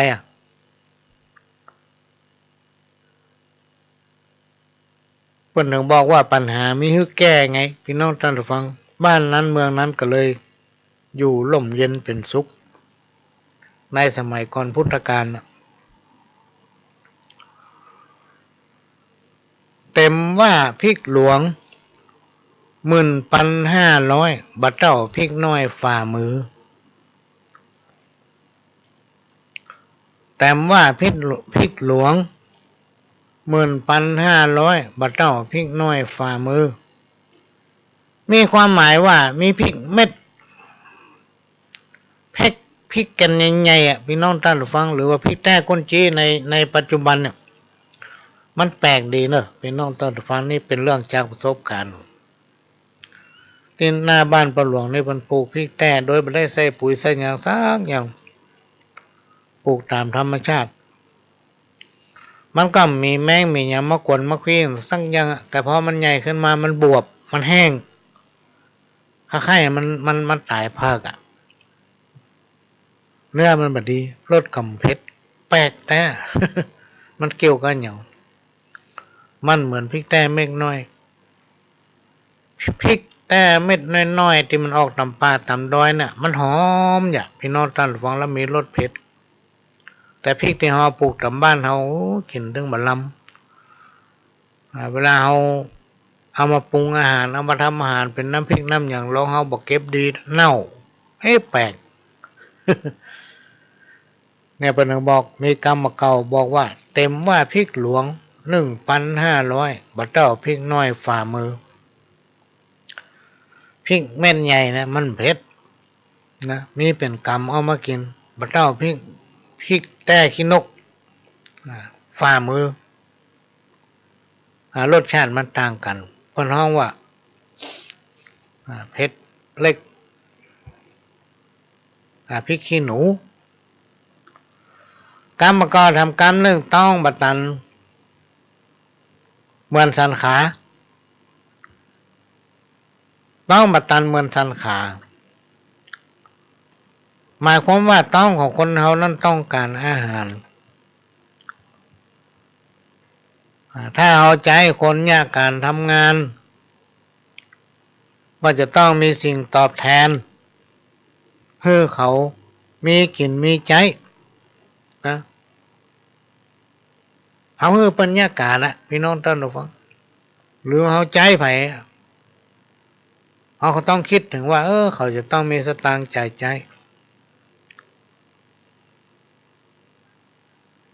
เพื่อมีกินมีใจ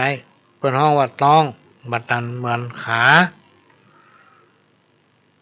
คนอย่างยากการอย่างได้เนี่ย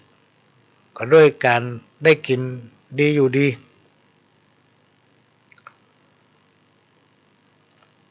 กรรมเก่าทำกรรมหนึ่งคนใจบุญจ้างหุมมีลาภมีความหมายว่าสอนให้คนเราตั้งหลายใจบุญ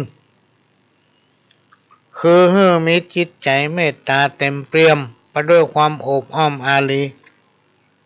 นะคนที่มีจิตใจบุญมีจิตใจเมตตาเต็มเปี่ยมไปด้วยความอบอ้อมอารีเนี่ยพี่น้องท่านผู้ฟังมักจะเป็นคนที่มีโชคมีลาภบ่อยๆไปที่ไหนก็คนชอบไปที่ไหนเปิ้นบัดจังนี่เป็นต้น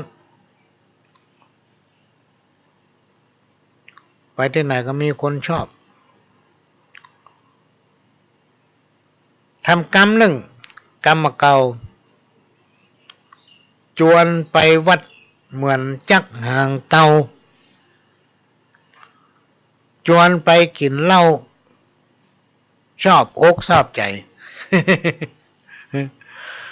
คนถ้ามันมีหรอกพี่น้องท่านผู้ฟังบางคนเนี่ยอู้เรื่องวัดเรื่องกินเรื่องทานเนี่ยมันไม่ชอบถ้าอู้เรื่องเหล้าเรื่องยาเนี่ยโอ้ร้านหันดีร้านนี้ดีเหล้าดองยาที่หันดีอันนั้นดีเหล้ายี่ห้อนั่นกินล้ำยี่ห้อนั้นกินบัลลัมมีทั้งหมดคนประเภทนี้เป็นห้องว่ามันบ่ชอบศีลชอบธรรมแล้วบ่หุมกินบ่หุมตานนะเวลาจวนไปทำบุญเนี่ยบ่ให้ไปพอจวนไปกินเหล้าไปแอวนี่ไปเวว่องชอบพ่อมาของมันชอบ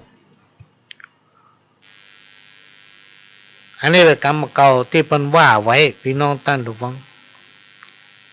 แต่เวลาตายก็ไปวัดนั่นเก่าขอสุมาแก้วทั้ง3กำเตอะ ขนาดวัดเป็นหน้าเป็นทางใดมันยังหมูเพราะมันมาเข้าวัดสักเตื้อพอจะตายกรรมสวยดอกไปละแปลงขันดอกไปละขอสุมาแก้วทั้ง3กรรมจวนไปวัดเหมือนจักห่างเตาจวนไปกินเหล้าคิง50 50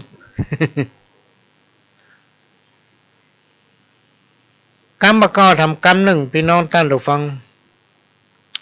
อันนี้สำคัญขนาดกรรมว่าจะตาบกองแห้งนี่จะตาบกองแห้งมันมีความหมายว่าดวงชะตาอับจบถ้าไผอยู่ในเกณฑ์ที่กรรมโบราณเพิ่นบอกว่าโอ้จะตาบกองแห้งนี่นะก็คือเป็นดวงชะตาอับจบในปีนั้นบอกว่าจะเนี่ยจะทำอะไรอย่างก็บอกก้าวหน้านะเนี่ยอันอย่างหวังอะไรไว้ก็ไม่ได้ดังใจเปิ้นห้องว่าจะตามกองแห้ง บางคนบาประสบความสำเร็จมีปัญหาอยู่ตลอดก็แก้ไขอดไปไม่ต้องไปฟังผ่านสักคนอยู่ที่ความพยายามของตัวเก่าเขาต้องพยายามให้ได้นะวันนี้มันผสมใจวันพรุ่งมันอาจจะสมใจจะไปท้อถอยกับวิถีชีวิตของตนนะในที่สุดจะประสบความสำเร็จตามความตั้งใจที่เขาตั้งใจไว้อันนี้ฝากไว้เนอะพี่น้องท่านผู้ฟังบางคนนี่ท้อกับชีวิตของตัวเก่าแต่เจ้านี่พอข่าว มีอยู่ข่าวหนึ่งจะโดดสะพานตาย คิดผิดเพราะว่ามันจะเกิดมาเนี่ยจะง่ายๆนะพี่น้องท่านผู้ฟังจะเกิดมานี่แสนเนี่ยตายไปแล้วจะได้เกิดทำก่อนยังมหูอันนี้คิดจะฆ่าตัวตายเราจะต้องใจสติปัญญาของตัวเก่าประคับประคองอันยังทุกอย่างประจำวันของตนไปให้ได้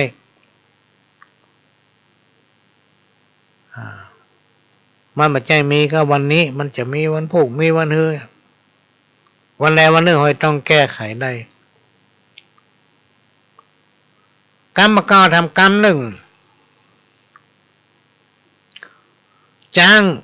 โล่นจะไปจักหางน้ำเจี้ยวจะไปเอาเรือไปขวางนะหรืออย่าไปขัดขวางผู้มีอำนาจอันนี้เปรียบเหมือนผู้นำพี่น้องท่านผู้ฟังเปิ้นเป็นผู้นำเฮาเป็นราษฎรเฮาเป็นเจ้าบ้านเวลาเปิ้นโอ้หยังก็ฮู้ฟังเปิ้นแนะให้ทำอย่างนั้นให้ทำอย่างนี้ก็ปฏิบัติตามให้มันบ่ใช่ยากพี่น้องท่านฟังมันยากเฮาบ่ต้องไปขวางเปิ้นทำตนเองไปตามหน้าที่เปิ้นก็ทำไปตามหน้าที่ของเปิ้นอยู่ได้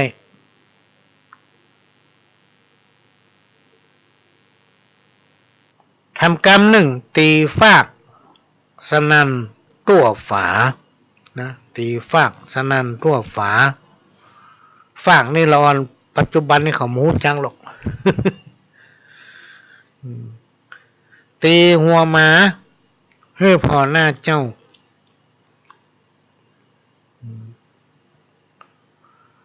ตุบหัวหมาเนี่ยให้ดูหน้าเจ้าของเปิ้น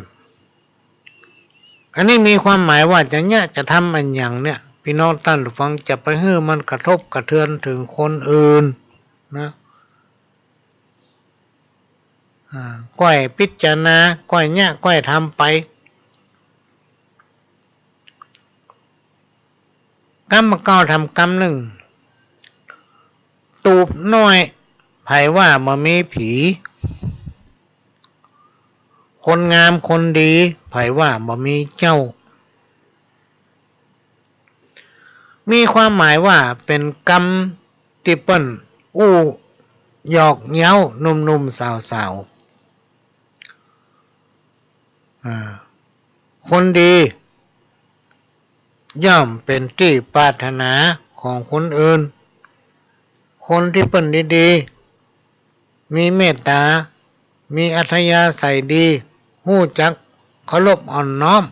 ฮู้จักตัวเองฮู้จักหน้าที่ของตัวเก่าไปที่ไหนเปิ้นชอบพี่น้องท่านผู้ฟังนะกรรมเก่าทำกรรมหนึ่งตาหันได้เหมือนควายหันหญ้าตาหันได้เหมือนควายหันหญ้าได้กระพัดไปมาแวดหัว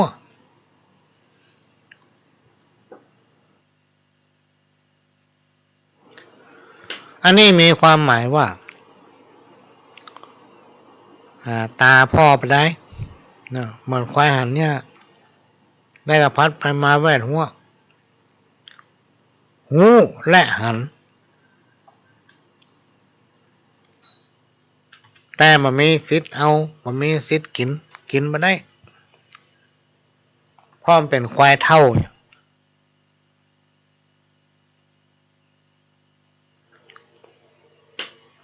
เป็นห้องว่าตาหันได้เหมือนควายหันเนี่ยกรรมเก่าทำกรรมหนึ่งถามนักได้ปัญญานั่งพอหน้าได้กล้าก้นด้านมีความหมายว่าถ้าถามนักเนี่ยจะได้ความรู้ความเข้าใจอันไหนที่เขาหมูเขาฮือถามเขาจะได้ความกระจ่างได้รับความเข้าใจ แต่ถ้าเขาหมู่ฮู้เขาบอกเข้าใจเขาได้กันนั่งพอหน้าเปิ้นบัดได้พี่น้องท่านผู้ฟังบางคนไปฟังธรรมตัวมีหั่นนั่งอยู่หั่นอิงรับอย่าหรือมาอ่านใจมีที่อื่นเปิ้นเขาว่าไปนั่งเอาก้นด้านหมู่เรื่องเนี่ยถ้าเขาจ้างถามในสิ่งที่สมควรถามก็จะได้ความรู้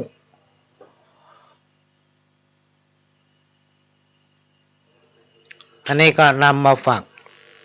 ในวันนี้ขณะนี้พี่น้องท่านผู้ฟังก็กำลังรับฟังรายการสาระสปะ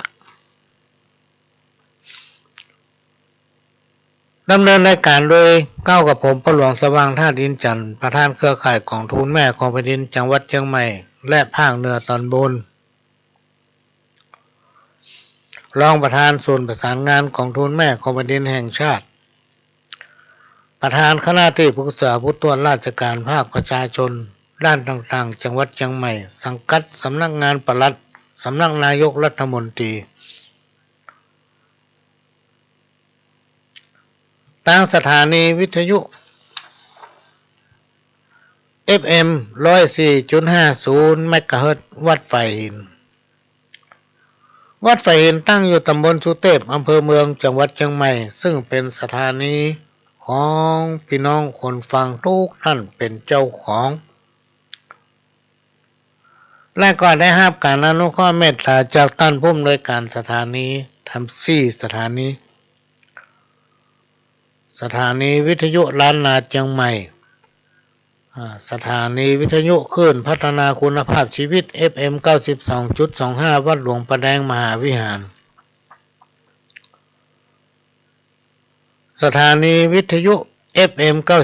98.75 คลื่นธรรมะของชุมชนวัดห้วยตองซักตำบลคลองปางอำเภอจำปองจังหวัดเชียงใหม่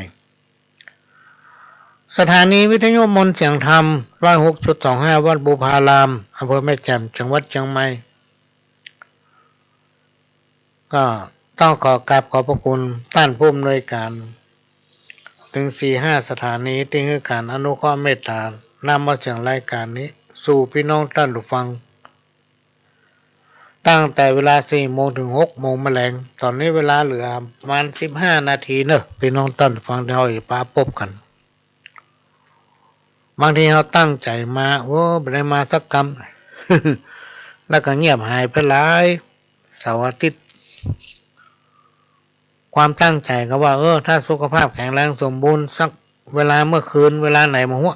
ก็จะพบปะพี่น้องในภาคกลางคืนแต่ช่วงนี้ยังบ่พร้อมเด้อ หาเวลาไปได้เด้อก็จะปะกันในภาคกลางคืนหลายๆท่านแจ้งมาว่าวันเสาร์วันอาทิตย์ก็ได้หยุดห้องจะเป็นข้าราชการส่วนมากจะฟังก้าเมื่อคืนขอจัดเมื่อคืนโดยพ่องก็ต้องดูเนาะเป็นน้องท่านฟังพยายามอยู่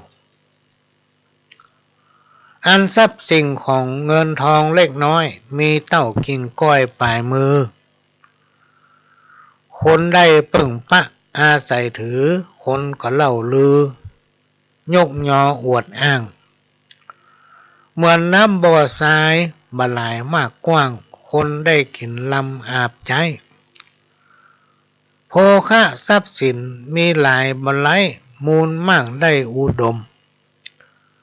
บกินบะใจเก็บไว้แถมโถมไผบันิยมเล่าลือชื่อกว้างเหมือนน้ำทะเลเต็มเปียงสองข้างไผบัยินดีกินล้างอันนี้เป็นกรรมที่คนเฒ่าโบราณบักเก่าเพิ่นว่าไว้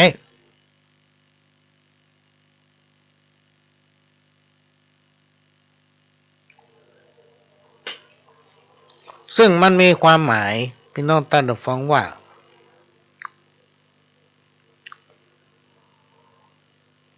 แม้นว่าเราจะมีทรัพย์หรือว่าแก้วแหวนเงินคำเล็กๆน้อยๆถ้าเราจ้างกินจ้างใจพี่น้องท่านผู้ฟังก็จักอยู่ได้สบายนะ เป เปรียบได้เหมือนน้ำในบ่อที่ใสสะอาด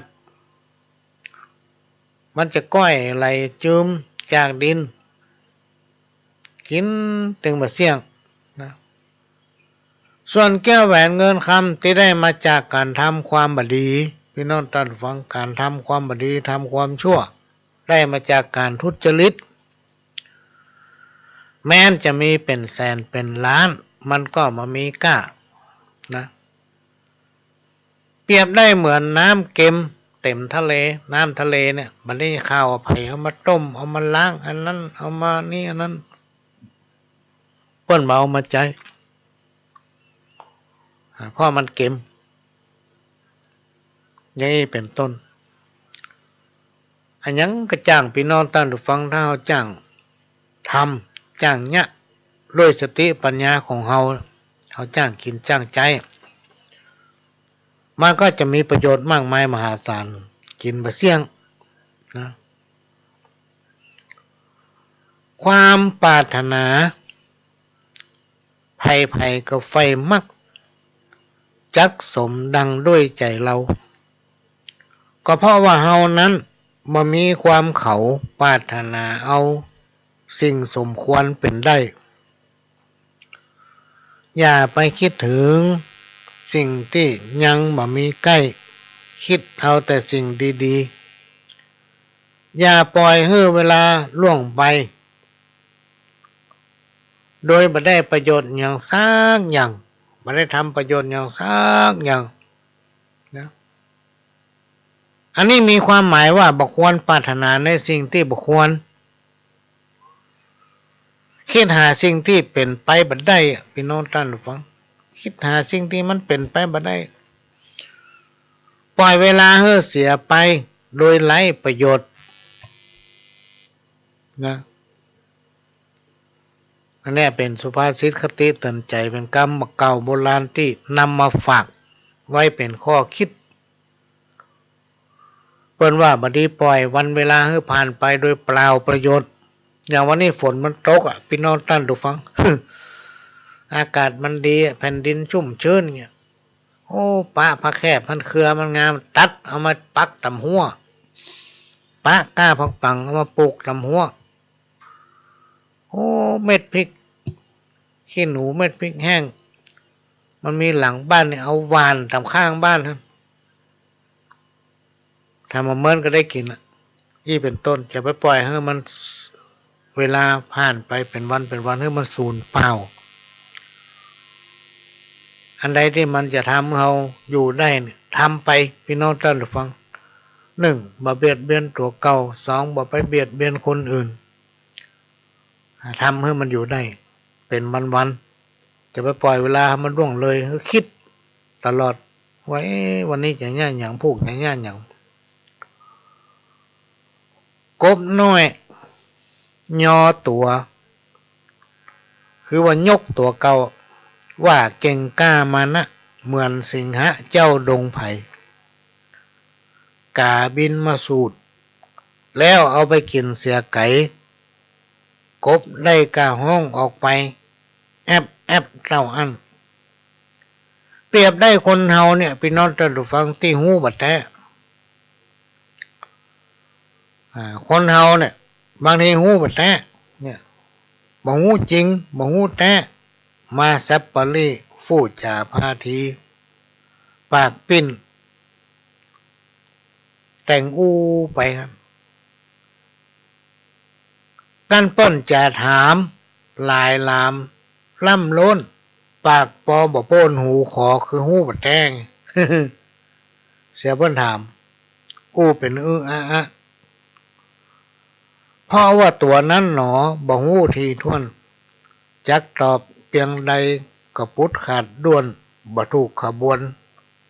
ฮื้อแปะ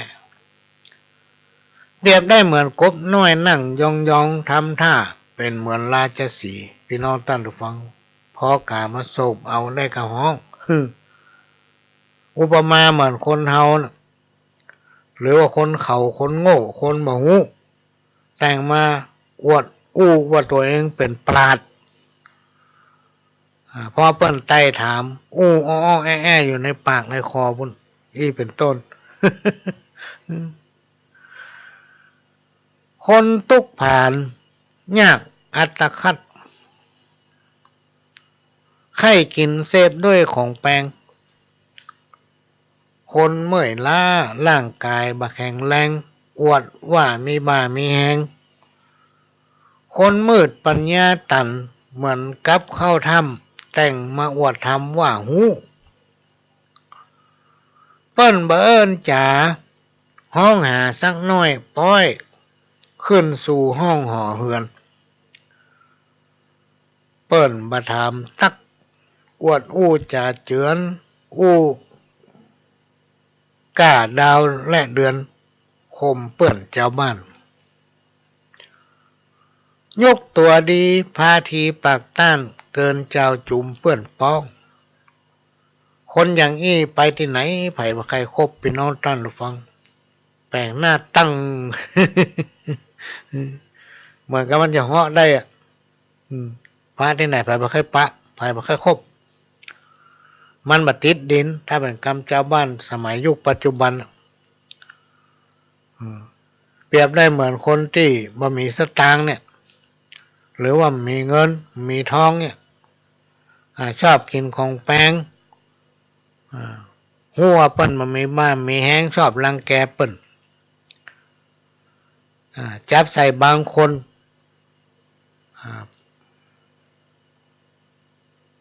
หู้ว่าตัวเองมันมีปัญญาแต่งมาอู้อวดว่าตนเองนั้นฉลาดคนประเภทเนี้ยพี่น้องท่านผู้ฟังปอกับคนบ้า แปลงหน้าขึ้นฟ้าบุญนะมาชอบตักอันยังไผ่อวดว่าตัวนั้นดีขนาดเลิศขนาด โบราณเพิ่นกล่าวไว้ว่าอันเนี้ยเป็นลักษณะของคนถอย โอ้มาถึงตอนนี้เวลาหมดละพี่น้องท่านผู้ฟังหมดเวลาแล้วเนอะพ่อหลวงสว่างท่าดินจันทร์ก็จะขอนำรายการนี้จากพี่น้องท่านผู้ฟังไปก่อนขอให้ท่านผู้ฟังทุกคนทุกท่านอยู่ดีมีสุขมันกันคู่คนจากกับผมพ่อหลวงสว่างท่าดินจันทร์ขอสวัสดีครับ